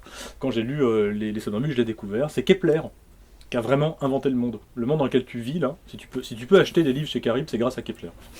Et remercie Kepler chaque jour, vraiment. Moi chaque jour, chaque fois que je me lève, je me dis mais putain tout ça c'est grâce à Kepler, vraiment. Et ça me fait plaisir, merci Kepler. Et pas grâce à Copernic qui était apparemment un pauvre con, qui avait rien compris de moi. On m'a dit Copernic c'est le mec, il a mis ça y est le ciel au milieu, le soleil au milieu de l'univers, enfin bon, nous on tourne autour, il a complètement révolutionné. En fait non, Copernic c'était un chanoine, c'est un mec pénible et il le décrit. Il dit donc Arthur Koestler, de loin, donc c'est pour moi lecteur, de loin, Copernic fait figure d'intrépide héros révolutionnaire, absolument, c'est ce que je me disais. À mesure que l'on s'approche et on le voit un peu se transformer en un morne pédant, dénué de flair, de l'intuition de somnambule des vrais génies. C'est un homme qui, s'étant emparé d'une bonne idée, donc en l'occurrence l'idée c'est même pas la sienne, s'étant emparé d'une bonne idée, en fit un mauvais système, besognant patiemment à entasser les épicycles et des déférents dans le plus triste, le plus illisible des livres célèbres. Il dégomme Copernic totalement, et c'était assez drôle. D'ailleurs, il y a des tas de gens qui lui en veulent, enfin maintenant il est mort donc on peut plus vraiment lui en vouloir, mais en tout cas qui lui en voulaient, d'avoir dézingué la figure de Copernic pour mettre justement en lumière celle de Kepler, qui lui vraiment a fait un système du monde à la fois organisé et magnifique. Et un peu starbe. Et un peu Starb sans doute, ouais, très certainement. Mais en même temps, je pense que, à l'instar de Jérôme Ferrari qui parle d'Heisenberg, je pense que tous les grands génies scientifiques sont un peu tous des dingues. J'en côtoie dans mon taf, c'est tous des malades, ouais, vraiment. 2 minutes, donc je vais même faire plus court, tu vas voir, Anaïs va être contente. Les Somnambules, ça raconte l'histoire de l'univers, rien de moins. Et je vous garantis, parce que Bernard Werber raconte aussi l'histoire de l'univers, et les frères Bogdanov pareil, mais franchement, c'est pas le même niveau, réellement. Donc je vous conseille les Somnambules, ça raconte l'histoire de l'univers, ça raconte l'histoire des savants qui ont fabriqué l'univers, qui ont fabriqué la conception du monde tel qu'on le connaît aujourd'hui, et ça se lit comme un putain de roman de SF, c'est génial. J'ai, vous savez, le jeu classique des fameux 10 livres qu'on emmène sur une île déserte, celui-là je le prends sans hésiter. On le lit, on le relit. Ça vaut que 13 €. Seulement 13 €. Faut quand même être réaliste. C'est 2 pintes de bière dans un bar hype. Donc franchement, transformer 2 pintes de bière en cette masse de connaissances, ça vaut largement le coup. Lisez ce livre, vous ne le regretterez pas. Et après vous lirez George Orwell parce que vous saurez que Cussler, Orwell, tout ça c'est lié. Voilà donc pour les somnambules. Il y en a 5 ici. J'aimerais au moins qu'il y en ait 3 qui soient vendus. J'en ai d'autres. Hein. Mais il y en a d'autres. Ça vaut 13 €, c'est pas cher, c'est beau, c'est bien. Non, 13.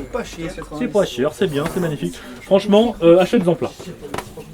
Alors, un 14e livre, Weekend Out, non je déconne. Ah mais si, Mais tu peux l'acheter. Il y en a qui ne l'ont pas, hein, franchement, ce livre il est exceptionnel. Quoi. Alors, on va faire, non pas l'impasse, mais on va peut-être accélérer un peu sur un livre que pourtant j'aime beaucoup, de Hal Duncan, qui est un Écossais à la fois fou, alcoolique, avec des dents très mauvaises, comme souvent les Écossais quand ils boivent, hein. Totalement homo, anard, un mec super, que j'ai eu l'honneur, le plaisir de croiser en vrai, et avec qui j'ai pu discuter, qui a des toutes petites jambes, effectivement c'est très bizarre, plus maigre encore que les jambes de Benjamin de Romard, pourtant c'est le dire, et qu'on appelle quand même entre nous cuisses de mouche, c'est quand même un élément important, et c'est vrai qu'il est encore plus maigre, mais je sais pas pourquoi, je pense que c'est la drogue, alors que Benjamin de Romard c'est juste parce qu'il mange pas. Parce qu'il est pauvre. Il a écrit ce livre, alors je me souviens très bien, je raconte ma vie, vous êtes d'accord. Donc, à l'époque, je lis des livres pour les éditions de Noël. Et bah ouais, bah ça paye, attends, faut bien bouffer, connard. Et du coup, ça paye mal, remarque. Et Gilles Dumais, directeur de la collection Lune d'encre, me file dans les mains un livre. Tiens, il y a un bouquin qui m'a été filé par un agent. Ça fait des mois qu'il démarche les éditeurs français, personne n'en veut. Il paraît que personne ne comprend rien, que c'est de la merde, que c'est nul. De toute façon, c'est écrit par un sale con. Tiens, lis-moi ça. C'est moche, c'est nul. Dis-moi que c'est de la merde. Comme ça, je répondrai à l'agent que c'est de la merde et que je le prends pas. Eh ben écoute, d'accord, je vais faire ça. À l'époque, j'avais que ça à foutre, donc je le lis. Et là, stupeur, ça arrive assez rarement. Un petit peu comme quand je sais pas, imagine, tu ouvres un livre de Christine Angot et tu trouves ça finalement pas si nul. Enfin, tu te dis c'est pas possible, il y a un truc, tu vois. Après, heureusement, tu t'aperçois que c'était un cauchemar et que en fait c'est pas vrai. Donc tout rentre dans l'ordre. Mais là, ce n'est pas un cauchemar. Je commence à lire Vellum de Hal Duncan et je constate que non seulement c'est plutôt pas mal du tout, mais qu'en plus c'est au bout de la 10, 15, 20e page, c'est même vachement bien. Et c'est même super bien, et au bout de 200 pages que j'ai lu d'une traite et qu'en fait il est déjà 23h et que j'ai commencé à lire, il était 9h, je me dis mais c'est vraiment même super ce livre, c'est un des meilleurs livres que j'ai pu lire réellement, il faut en lire d'autres, et donc j'ai lu pendant 3-4 jours d'une traite ce livre, en anglais, parce que, s'il te plaît, en anglais, et je suis stupéfait, parce que d'abord j'aime bien les mythes. J'aime bien la mythologie grecque par exemple, j'aime bien la mythologie romaine, ça m'a toujours intéressé, ça m'a toujours fasciné. J'ai toujours relu les bouquins de Robert Graves, les mythes grecs, que je te conseille vivement. Un peu compliqué mais très intéressant. Et là, j'ai toujours trouvé aussi que les mythes se répondaient d'une religion à l'autre, d'une civilisation à l'autre, qu'il y avait beaucoup de points communs, d'ailleurs souvent c'est les mêmes, et c'est pour ça. Et puis ayant été bercé par Ludwig von 88 quand j'étais petit et même adulte, et même maintenant je sais que le mythe fondateur vient du Grand Zoul, donc tout ça m'aide beaucoup à comprendre le propos de Hal Duncan. Et du coup, tous ces mythes, j'ai remarqué, donc s'empilaient les uns sur les autres, et puis se nourrissaient les uns les autres, se développaient, donnaient naissance à d'autres mythes, c'était assez frappant de voir à quel point tout se rejoignait. Et c'est ce que fait Hal Duncan, en décrétant que l'univers en fait n'est qu'un cahier. D'où le vellum du type, hein, le vélin en quelque sorte, sur lequel s'écrit l'histoire humaine. Et c'est une sorte de palimpseste, hein, donc toujours effacé, toujours réécrit, qui peut se voir en transparence. Je me plais à imaginer ce roman comme une espèce de roman. On aurait, je pense, pour faire vraiment, ça aurait été un coup éditorial, mais les éditeurs sont pas joueurs. Il aurait fallu l'imprimer sur du papier calque. Ça aurait été parfait parce que du coup toutes les lettres se seraient chevauchées les unes sur les autres et donc ça aurait donné un truc mais génial conceptuellement, ça aurait été super parce que c'est exactement, non mais c'est ça le propos, c'est que Hal Duncan valide mon choix, j'en suis persuadé, ouais. Parce qu'en fait c'est exactement ça le principe, c'est que Hal Duncan réécrit ni plus ni moins que l'histoire universelle, tous les mythes en partant de Prométhée.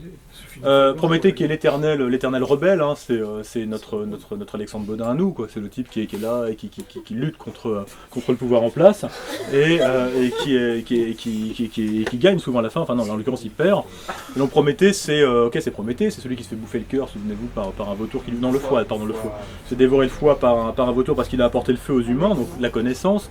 Mais c'est aussi finalement action directe, c'est aussi les terroristes. Enfin c'est toute cette figure du rebelle, c'est Satan en quelque sorte, c'est l'ange déchu qui s'est rébellé contre Dieu. C'est toute cette figure dont on va suivre le parcours à travers 10 000 histoires différentes qui sont en fait toutes les mêmes. Vous allez dire, ok, c'est toutes les mêmes, c'est vachement chiant. Mais non, parce que il va raconter, Aldincan, il va prendre des milliers de personnages, il y aura un héros révolutionnaire de la guerre que livrent les Irlandais contre les Anglais. Il y aura un homosexuel en Californie qui se bat contre l'homophobie. Il y aura énormément de choses, de personnages comme ça qui ont tous une présence incroyable. Et toutes ces histoires vont s'entremêler. J'avoue que il faut quand même être assez accroché dans le principe parce que on est un peu baladé quand même d'entrée de jeu dans, je dirais, les 100-150 premières pages. On se demande où il veut en venir. Ça reste étonnamment lisible, donc en anglais parce que évidemment Aldincan écrit très bien. On m'a dit que la traduction de Florence de Lizy était très bonne, donc du coup ça se lisait aussi très bien comme ça et qu'on pouvait apprécier évidemment le texte et que tout s'éclaircit, hein, je te le confirme, tout s'éclaircit vers le milieu du livre. Et puis va vers un éclaircissement progressif jusqu'à la fin donc, de Vellum, qui se termine, je trouve, par une espèce d'illumination. Vellum est un des meilleurs livres que j'ai pu lire aussi, et certainement un des livres que j'emmènerai aussi sur mon île déserte s'il fallait faire ce jeu ridicule de l'île déserte, avec les somnambules de Kessler dont je viens de vous parler un instant. La suite s'appelle Encre, c'est pas une suite, c'est la même chose, c'est le même livre conçu de la même façon. Il a été évidemment publié plus tard pour des questions purement éditoriales, mais il a été écrit d'une même traite. Donc c'est le même livre, hein. Il faudrait faire un seul livre en intégrale, c'est gros, mais ça serait beau. En tout cas, ça vaut largement le détour. Et surtout, c'est complètement foisonnant. J'avais écrit à l'époque sur le site défunt du Cafard Cosmique que c'était une sorte de Joyce éclatée en 1000 morceaux. J'avais dit que c'était à mi-chemin entre Chuck Palahniuk et Jorge Luis Borges. Il y avait en quelque sorte... Ah ouais, j'aime bien j'aime m'autociter, oui, j'adore ça. Non mais ça m'aide, ça me donne des arguments. Je disais qu'il y avait le goût du labyrinthe là-dedans, les récits emboîtés, l'érudition profonde et joyeuse, et c'est ça qui est très bien avec l'érudition, c'est que l'érudition c'est chiant, l'érudition c'est pénible, l'érudition ça pèse, et des gens comme Kessler et Duncan font de l'érudition quelque chose de profondément joyeux, de profondément gai, de profondément heureux, de profondément désirable. Et quand on est un auteur, un artiste, Hugues Robert, enfin qui qu'on soit, et qu'on fait quelque chose de désirable, et bien tout de suite la portée est plus frappante et ça marche mieux. Et pour ça, Aldincan est assez formidable et je conseille évidemment Encre, donc je précise la suite, qui conclut ce livre d'une façon magistrale. Si tu aimes Aldincan, tu vas tout de suite lire Évadé de l'enfer avec un point d'exclamation, hein, en anglais Escape from Hell, que Anaïs va vous sortir de sa besace bien sûr, qui est très très court. Là pour le coup qui est une espèce de réponse, je dirais un peu énervée à Encre et Vellum, où Aldincan en 200 pages, ça se lit en 2 heures, brosse le tableau de des gens qui meurent. Et en mourant, c'est des gens qui meurent de façon un peu pénible, parce que par exemple il y a une femme qui est battue par son mari et qui meurt sous ses coups, c'est peu drôle. Il y a un homosexuel qui est battu à mort par des gens parce qu'il est homosexuel, c'est peu marrant. Il y a un noir, je crois, qui se fait flinguer par des victimes parce qu'il est noir, c'est encore moins marrant. Bref, tous ces gens se retrouvent en enfer. Et oui, ils vont en enfer parce qu'ils ont fauté. Il y en a un, il est noir, donc déjà c'est une erreur en soi, donc il est en enfer quand même. L'homosexuel, évidemment, pas besoin de vous dire que le crime de sodomie est passible des flammes infernales. Et l'autre, la femme, elle était un peu adultère, donc c'est normal aussi qu'elle aille finalement en enfer. Donc tous ces gens-là se retrouvent en enfer et ils vont s'évader de l'enfer, d'où le titre Escape from Hell et Évader de l'enfer en français. Et surtout, là où c'est très drôle, c'est parce que comme Aldincan est écossais, vous savez que les Écossais ne respectent rien, et certainement pas le bon Dieu et notre pape, car ces gens ne sont pas des papistes. Et bien, du coup, vous allez avoir une espèce de retournement de toute la cosmogonie à laquelle on est habitué, qui va vous retourner probablement la tête. Je vous conseille de lire Escape from Hell. Si ça vous plaît, attaquez Vellum et Encre, vous ne le regretterez pas. Niveau timing, on est bon ? Au top. On est même un peu en avance. Ouais, un peu. Je vais prendre juste une gorgée pour me nettoyer le gosier. Et je vais attaquer par un roman que j'aime beaucoup. Oui. Ah oui. Pour une Ouais, fois. parce que les autres, je les aimais pas tellement. Paru aux éditions Gallmeister, qui font des belles choses. D'ailleurs, ils viennent de ressortir un livre de William Marsh, La Compagnie K, qui est le roman définitif de la guerre de 14-18, qui raconte je devrais pas en parler, mais j'en parle quand même, c'est très bien, c'est très court, qui raconte par la voix donc, de 113 soldats qui expliquent leur guerre de 14-18, des soldats américains. Qui arrive en France au mois de juin 1917, pardon, et qui en repartent après évidemment l'armistice du 11 novembre 1918 et qui vivent l'horreur de 14-18 avec tout ce que ça implique de copains morts, démembrés, de boyaux sur la gueule, de choses terribles, de gaz, de traumas, etc., etc. C'est un des premiers grands livres antimilitaristes qui a été écrit. C'est un immense classique de la littérature de guerre. Je pense que ça va avec La guerre éternelle de Joe Haldeman. Dans le genre antimilitariste. Donc Gallmeister, c'est paru chez Gallmeister. Gallmeister publie des romanciers américains et publie notamment Tom Robbins. Je sais pas si tu as lu Tom Robbins. Oui, non, bon, c'est mitigé apparemment. C'est pas l'auteur le plus célèbre, pourtant c'est un type très connu parce qu'il a écrit un livre qui s'appelle Même les cowgirls ont du vague à l'âme. En anglais, dans le texte, Even Cowgirls Get the Blues. Et ça a été un film adapté au cinéma avec Uma Thurman, qui joue le rôle d'une femme qui a un pouce de 30 cm. C'est pratique pour faire du stop, vous me direz, d'ailleurs c'est ce qu'elle fait. Mais c'est pour vous donner une idée tout de suite de l'humour et de l'univers de ce type-là, qui est un dingue complet. Et qui, avec ce livre, Féroces infirmes, Retour des pays chauds, évidemment, je ne t'apprendrai pas que c'est un vers de Rimbaud, bien sûr. Ça me rassure, j'étais pas sûr que tu le saches, mais là je vois que oui, donc ça me fait plaisir. Va raconter une histoire, voilà, celui-là il faut le lire absolument, ainsi que Comme la grenouille sur son nénuphar, qui est aussi un très bon livre, que je te conseille. Tom Robbins, c'est un mec qui réussit la prouesse un petit peu, disons un petit peu comme la salle 101, d'être à la fois drôle et intelligent. Ça c'est vraiment bien. C'est très bien. Faut vraiment lire ça. Mais je crois que si on devait en lire qu'un, ça serait Féroces infirmes, Retour des pays chauds. Donc forcément tu peux ne plus bouger. Qui est un véritable roman initiatique. Tu veux dire, mais c'est de la fantaisie, absolument. C'est un roman de fantaisie. Est-ce qu'il y a une carte au début ? Et il n'y a pas de carte au début, mais il pourrait y avoir la carte mentale de Tom Robbins, et putain, ça serait très compliqué à dessiner, vraiment, parce que Tom Robbins est un malade complet. Mais c'est, je sais pas comment te dire, si t'es un ami dépressif... Plusieurs. Ouais, t'en as forcément plusieurs. Fais-lui lire Tom Robbins, ça va lui redonner goût à la vie.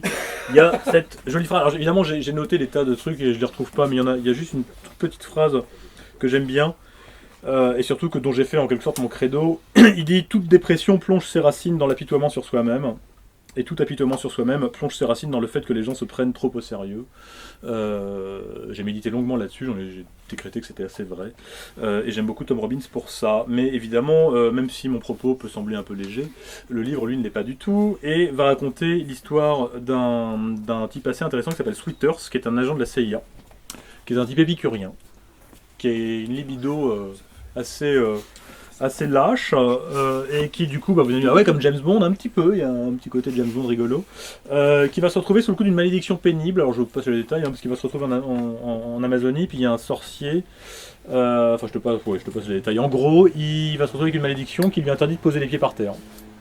S'il pose les pieds par terre, il meurt. C'est un petit peu emmerdant dans nos sociétés où on a quand même besoin de nos pieds, donc du coup il va se balader en fauteuil roulant, avec des cordes, il va voler souvent, etc. Enfin bref, jamais poser le pied par terre, parce que quand on pose le pied par terre, on meurt, à cause de cette malédiction faite par un chaman d'Amérique latine très très puissant, dont le nom je crois en guarani veut dire Barzilla, il fait un truc dans le genre. C'est assez terrifiant, qui signifie, je crois, mort atroce dans la momie du pu, enfin un truc horrible, qui fait que tu crèves si tu mets les pieds par terre, et donc faut pas faire ça.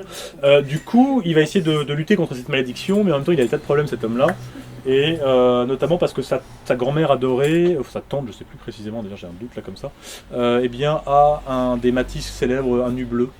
et que ce nu bleu va se retrouver au centre d'un complot un peu cosmique. Il va donc se balader un peu partout dans le monde, toujours donc en fauteuil roulant ou ailleurs.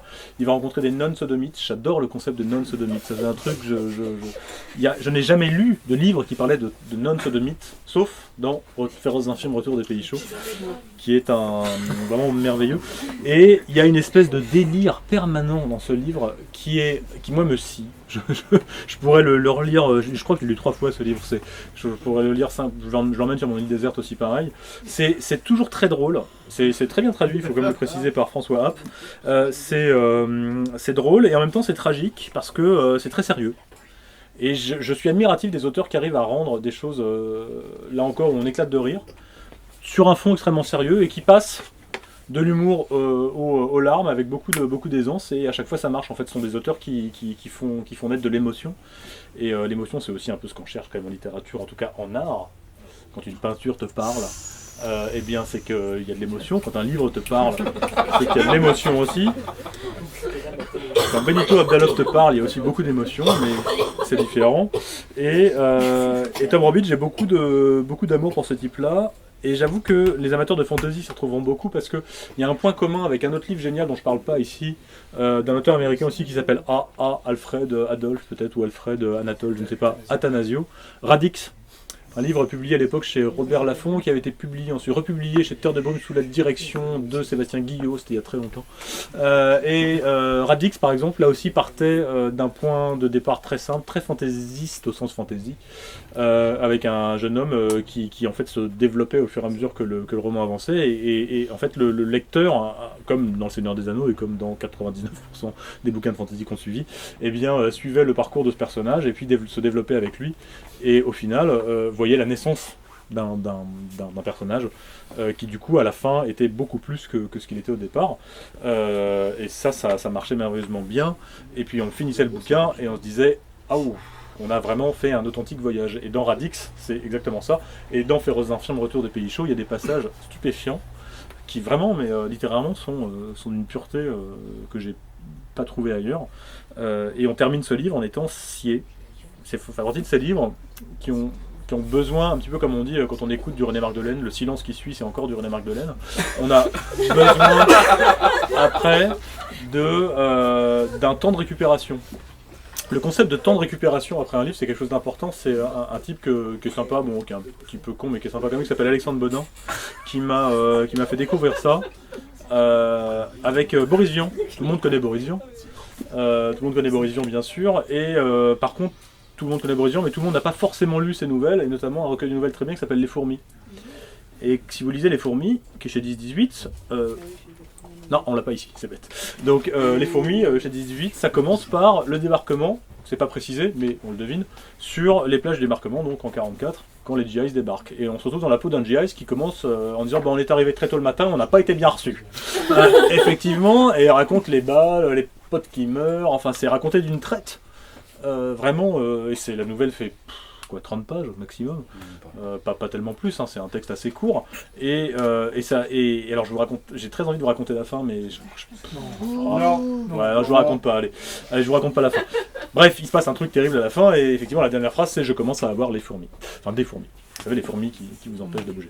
Et cette nouvelle, moi je l'avais pas lu, et Alexandre Bodin m'a dit j'ai lu ça, et putain j'étais dans le train, je sais plus précisément où il était, enfin quelque part, et j'ai posé le truc et j'ai réfléchi sur l'existence, voilà.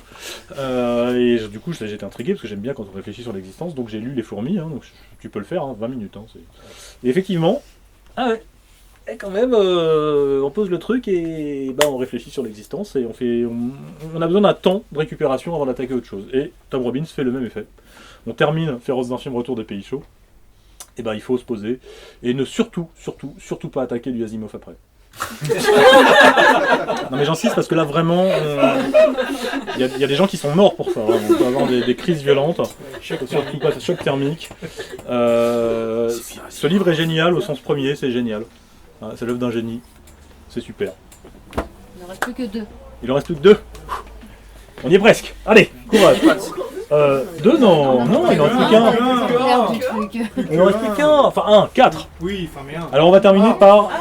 Si on termine par Edward Whitmore, qui est mon chouchou personnel et que je suis dans l'amour de la sensualité du sexe avec lui. C'est pas totalement un hasard que je parle de Tom Robbins avant, parce que je trouve que Tom Robbins fait en quelque sorte écho d'une certaine façon à Whitmore, qui est pour moi le vrai scandale de la littérature mondiale. Pourquoi ce type-là n'est pas vénéré et connu en France alors qu'il l'est aux États-Unis? Il est peut-être parce que les Français sont cons, je vois que ça. Honnêtement, je ne vois que ça. J'ai pas d'autre explication. J'ai cherché beaucoup. Mais est-ce que quelqu'un pourrait me donner éventuellement me remplir un tout petit peu de vin parce que j'ai vraiment besoin de me rasser le gosier, merci. Voilà, Whitmore, c'est un mec que personne ne connaît. Il y a que les gens de la SF qui connaissent parce que c'est paru dans une collection de SF très connue, donc avec une couverture, on y reviendra, évidemment douteuse, mais clairement, vous parlez d'Edward Whitmore à quelqu'un, il vous regarde, il dit mais c'est quoi et à quoi ça sert. Je suis en train de me dire que j'avais un exemplaire des Somnambules qui était là et qui a disparu. C'était le mien, mon exemplaire à moi. Il a été bougé, c'est celui-là, ouais c'est celui-là, c'est le mien, il est à moi celui-là. Si tu vois, j'ai corné toutes les pages là, promis. ça je garde, je pars avec. Et donc Whitmore, eh bien, ressemble un peu à Tom Robbins, là encore, parce que ces personnages naissent, se développent, grandissent et atteignent une espèce d'aura presque cosmologique, un petit peu comme je cherche quelqu'un comme Martin Barzilay, tiens. Voilà, encore une fois de plus. Et là, avec nous, on est admiratif finalement de leur développement. Et là encore, on se balade dans le livre et puis on termine le livre. On a le sentiment d'avoir fait un immense voyage qui nous a emmenés bien plus loin que ce qu'on espérait au départ.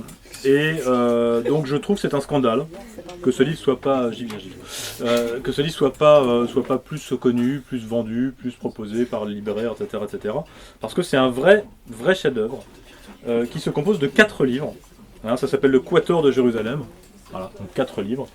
Le premier s'appelle le Codex du Sinaï, le second Jérusalem Poker, le troisième Ombre sur le Nil et le quatrième Les Murailles de Jéricho, avec, je suis content de voir qu'il y a ce fameux bandeau. À l'époque, évidemment, comme cette collection va pas très bien, et que le livre, évidemment, merci beaucoup, ne se vend pas très bien non plus, eh bien, il faut faire tout ce qu'on peut pour attirer le chaland. Donc quand on publie par exemple un livre de Karim Berouka, en 4e couverture, on peut dire, eh bien ce livre, c'est un petit peu le Seigneur des Anneaux, mais moderne. C'est une façon, certes un tout petit peu putassière, de vendre un livre, mais ça marche toujours. Par exemple, j'ai acheté, à titre personnel, La Forêt d'Iscambre de Christian Charrière, que j'aime beaucoup, paru chez Phébus, qui est à mon sens un très bon livre, même s'il y a des gens qui disent que c'est une grosse daube, je pense qu'ils n'y connaissent rien. Une grosse daube misogyne. Et que c'est un très très bon livre. Et il s'avère que ce livre était vendu chez Phébus avec en 4e de couverture, quelque part entre Lovecraft et le Seigneur des Anneaux. Et je trouvais ça assez bien, donc comme à l'époque j'aimais bien Lovecraft et j'aimais bien le Seigneur des Anneaux, je me suis dit pourquoi pas lire ce livre, et je regrette pas, c'était un livre qui m'avait beaucoup plu. Bref, Gérard Klein, à l'époque directeur de la collection Ailleurs et Demain, qui pour info n'existe plus. Et c'est un peu un scandale parce qu'elle a duré quand même plus de 40 ans et c'est quand même malheureux. Il a écrit, pour en vendre, si vous voulez comprendre le conflit qui agite le Moyen-Orient, lisez ce roman d'espionnage, sachant que c'est le 4e tome du livre. Enfin, En même temps, c'est vrai. Mais en même temps, ouais, c'est vrai, je suis pas si sûr, mais ça se débat. Disons que, ouais, on n'a pas le temps. Anaïs, elle a dit qu'il fallait fermer boutique, donc on peut pas. Mais j'avoue que j'étais stupéfait par ce bandeau, qui me fait encore pleurer de rire quand je le vois. C'est vraiment merveilleux, quoi. Je sais pas comment, enfin... non, je crois pas. Non, mais en plus, ce qui est merveilleux, c'est que c'est le 4e tome, enfin... C'est le mec qui commence par ça, mais moi je sais que j'ai fait lire le premier volume, le Quator de Jérusalem à un Israélien assez âgé, qui avait je crois à l'époque 65 ans. Il m'a vu lire ça, bon Jérusalem il est israélien, ça lui parle un peu. Je lui dis ouais c'est génial, ça raconte l'histoire d'un type, il fait 2m30 et il a des aventures incroyables, il crée un monde en fait où les gens cohabitent avec les dieux et c'est super, et il a dit ok bah ça a l'air bien, je vais le prendre, et il en a lu 20 pages et il me l'a rendu en disant mais t'es con.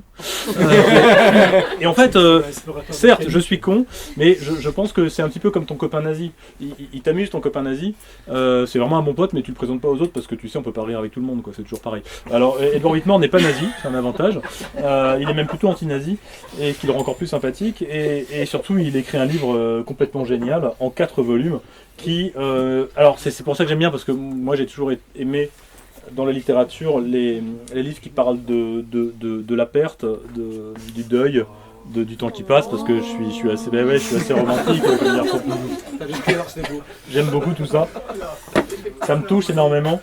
Et ça me parle quand les gens parlent de tout ce qu'ils ont raté, de tout ça, ça me parle plus parce que à titre personnel j'ai l'impression d'avoir plus raté de trucs que réussi de trucs.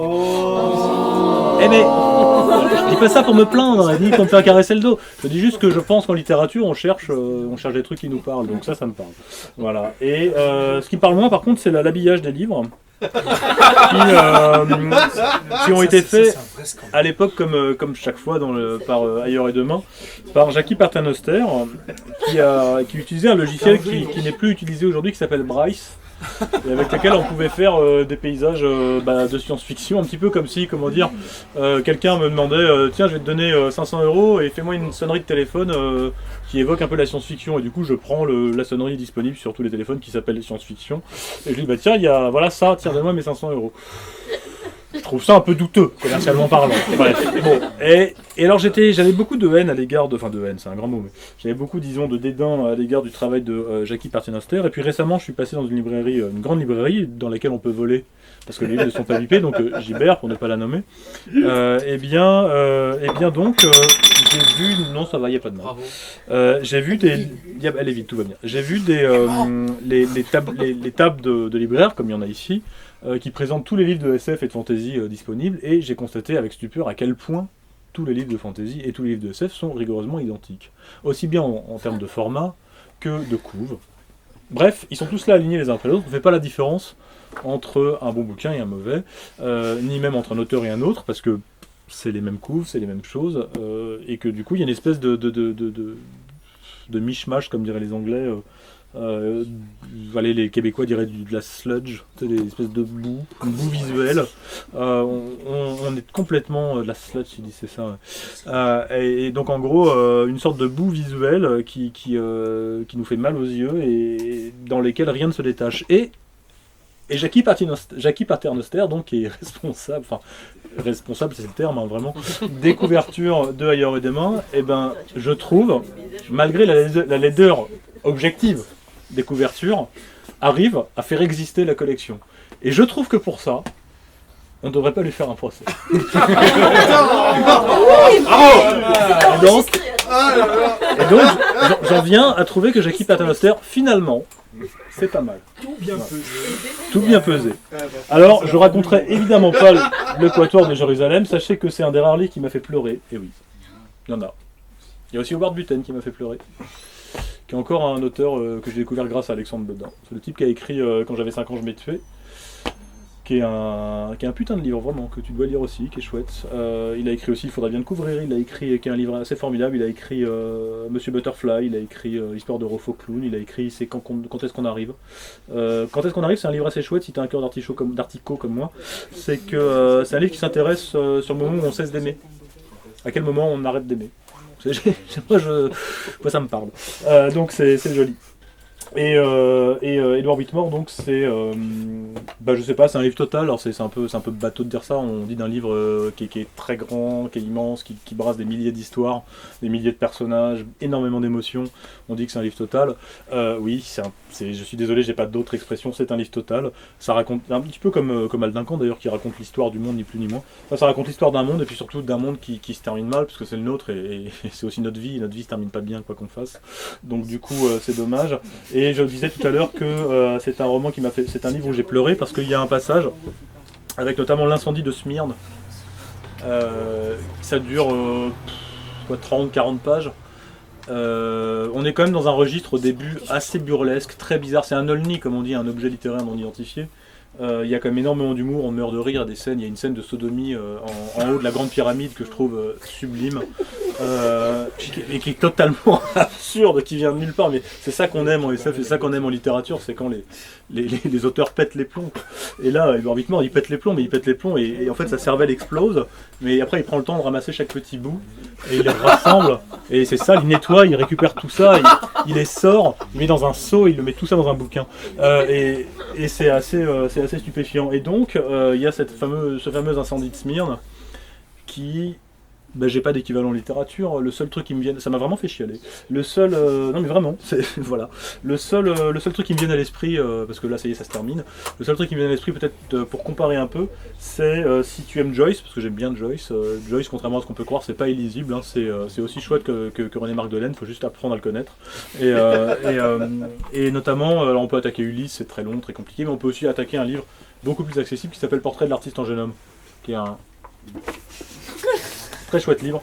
Et Portrait de l'artiste en jeune homme raconte un petit peu l'enfance de Joyce. Tu l'as peut-être? Ah bah oui, voilà. Qui raconte l'enfance de Stephen Dedalus. Stephen Dedalus, c'est le double romancé de Joyce. Et donc il va raconter son enfance à Dublin, dans les internats qu'il fréquente, des internats évidemment catholiques, tu t'en doutes, hein, à Dublin on est assez peu musulmans. Et surtout, à un moment donné, il y a un passage assez hallucinant, je crois que c'est le terme, où ils font, alors je sais plus quelle est la retraite religieuse qu'ils font, je crois pas que ce soit la confirmation, la première communion, enfin bref, il y a un élément très important dans leur vie de jeunes chrétiens, et donc ils vont faire en quelque sorte une classe de mère, voilà. Ils partent donc quelques jours en retraite spirituelle, sur la côte nord de l'Irlande, et là, tout le couvent dans lequel ils sont accueillis, avec bien sûr les profs qui sont également les prêtres, qui veillent à leur constance morale, tout le couvent bruisse du fait qu'il y a un grand prédicateur qui va venir spécialement de Rome, je crois, qui arrive et qui va leur faire leur sermon. Donc en fait, c'est un petit peu comme si on était tous là et que soudainement Christine Angot arrivait. On serait genre, waouh, mais Christine, enfin toi, enfin tu nous considères. Non, si c'était un petit peu comme si, je sais pas, comme si Yann Banks par exemple se pointait. En ce qui me concerne, je serais. Bon, en même temps, il y a peut-être des bandelettes et qui puent un peu, puis il faut quelqu'un pour pousser le cercueil, mais bref. En tout cas, je serais à titre personnel très ému. Et bref, donc tous ces enfants sont très émus parce qu'ils croient sincèrement en Dieu, ils sont vraiment totalement lobotomisés par ce que leur racontent leurs prêtres et leurs professeurs. Et puis ce prédicateur arrive et leur fait un topo. Donc on imagine des jeunes qui sont comme plutôt cool, ils ont tous entre 9 ans et 13 ans, c'est une autre époque, hein, c'était pas à l'époque où le socialisme dirigeait l'éducation nationale, hein, à l'époque on savait faire de l'éducation, donc ils parlent tous latin couramment, etc. C'était les années quand même 30, hein, rappelons-le. Et donc, bref, le prédicateur arrive et leur fait un sermon sur l'enfer. Vous irez en enfer, vous brûlerez en enfer. Et l'enfer, c'est long. C'est long comment? Je vais vous expliquer à quel point c'est long. Regardez cette plage, prenez chaque grain, comptez-les. Ça, c'est un début de l'éternité. Mais ce n'est qu'un tout début, car l'éternité, c'est beaucoup plus long. Et ça dure, je sais pas, 100 pages. 100 pages de sermon, où c'est effrayant. C'est-à-dire qu'on lit le truc, on flippe. On se dit, mais c'est terrible, en fait, tout ce qui va m'arriver. Alors donc, si vous avez des pensées qui vous éloignent du Seigneur, vous allez en enfer. Si vous mentez, vous allez en enfer. Si vous avez du désir pour quelqu'un d'autre, vous allez en enfer. Si vous avez du désir homosexuel, vous allez doublement en enfer. Si vous avez des pensées socialistes, vous allez en enfer. Si vous ne pensez... Bon, vous m'avez compris. Bref, si vous n'êtes pas d'accord avec la salle 101, vous allez en enfer. Et bref, vous finissez en enfer quoi qu'il arrive, vous n'avez aucune chance, vous allez crever en enfer, vous allez être brûlé, vous allez avoir les fesses piquées par des diables, et vous allez brûler, vous allez avoir très mal. Il y a tout un passage très long, très long, et très pénible sur la douleur, à quel point ça fait mal, hein, et à quel point c'est pénible. Et tout ça à des mômes qui donc sortent de ce sermon complètement tétanisés, et c'est assez stupéfiant. Moi j'ai lu ça à 20 ans, j'étais sidéré de la force de la littérature sur cette centaine de pages, peut-être pas comme 100 pages, 70 pages, 50 pages, enfin un truc assez long, conséquent sur un bouquin qui doit en faire 300 quoi, non pas 5. Un passage quand même très long et surtout central évidemment, le fameux climax, un petit peu comme quand Sylvester Stallone arrive à tendre la main vers la personne pour le sauver, c'est le climax du film, là c'est le climax du livre de Joyce. Je suis content d'avoir glissé dans la même phrase Stallone et Joyce. Je pense qu'il fallait le faire. Sachant que Stallone aime beaucoup Joyce, tiens à le répéter. Et du coup, un petit peu comme Marilyn Monroe, qui photo très célèbre où elle est dénudée, sublime, et elle lit Finnegan's Wake, et ça c'est calme. Moi qui n'ai jamais réussi à lire Finnegan's Wake, par exemple, ça me plaît beaucoup. Et donc, les enfants sont stupéfaits par ce... Elle n'est pas dénudée, c'est vrai. Sont stupéfaits par ce sermon, et le lecteur avec. Et le lecteur, donc toi, moi, prend conscience de la puissance des mots, on revient à Orwell, la puissance de la littérature, et c'est flippant, quoi. C'est flippant. Voilà, et là je me suis dit, putain, la littérature, c'est balèze, je veux faire ça quand je serai là. Alors évidemment je l'ai pas fait parce que c'est du boulot, et que je suis feignant, mais par contre je me rattrape en lisant la littérature des autres, et c'est très très très nourrissant. Et je trouve qu'Edward Whitmore c'est comme Joyce. sauf que c'est plus facile, et puis contrairement à Joyce, il y a de la sodomie, donc vraiment, vraiment ça vaut largement le coup. Et c'est aussi comme l'anarque de Dallas Dark Grey, mais là j'y arriverai plus, on n'a plus le temps, Anaïs va râler. Mais c'est vrai que s'il fallait présenter un 11e livre, on parlerait de l'anarque de Dallas Dark Grey. Ce sera pour une deuxième fois, puisque j'espère que Carib m'invitera une deuxième fois dans 5 ans. Quand vous aurez un trou. Voilà, le Quatuor de Jérusalem, je sais que c'est cher, mais je t'invite à acheter les 4 d'un coup. D'abord parce que d'une part ça permet de te la péter dans ta bibliothèque en disant ah ouais tu connais pas le Quatuor de Jérusalem, ah t'es con, c'est le plus grand roman du XXe siècle et tu le sais pas, tu vois vraiment. Alors que moi bon je l'ai, bon certes je l'ai pas lu, mais non parce qu'en fait il faut te lire parce que ça se lit bien, c'est vraiment, c'est super lisible, c'est super drôle, c'est super tragique, c'est la vie qui se déroule devant toi, devant tes yeux, entre tes doigts. Et ça dure 800 pages parce qu'il y en a pour 4 volumes et c'est vraiment, je pense que s'il y a un investissement, je veux dire littéraire que tu dois faire, c'est en lisant Edward Whitmore. J'aime pas les Américains, ce sont des gens que j'aimerais voir morts souvent. Par rapport aux Anglais, je les trouve réellement inférieurs. Et Whitmore te montre un petit peu comme, je sais pas, comme les Dead Kennedys, que les Américains peuvent être bons, vraiment, et faire des choses extraordinaires et subtiles. C'est ça le truc, parce que ce qu'on reproche aux États-Unis à la littérature américaine, c'est son manque de subtilité par rapport à la littérature anglaise, notamment en science-fiction, c'est flagrant. La littérature américaine, c'est brutal, souvent bête. La littérature anglaise, elle est au contraire très subtile. Si Ian Banks est écossais, c'est pas pour rien. Si Al Duncan est écossais, c'est pas pour rien. Mais Tom Robbins est américain, Whitmore est américain. Ça veut dire qu'il y a du bon. Il y a du bon en toi. Hein, si on imagine que Dark Vador c'est un américain, il y a du bon en Dark Vador. Et à la fin, il peut nous dire, dis à ta sœur que tu avais raison. Et je pense que la raison se trouve dans Whitmore et dans Tom Robbins. Et que tu devrais les acheter. Voilà. C'est beau ça. J'ai terminé sur l'argent. Alors la caisse est là. Oui.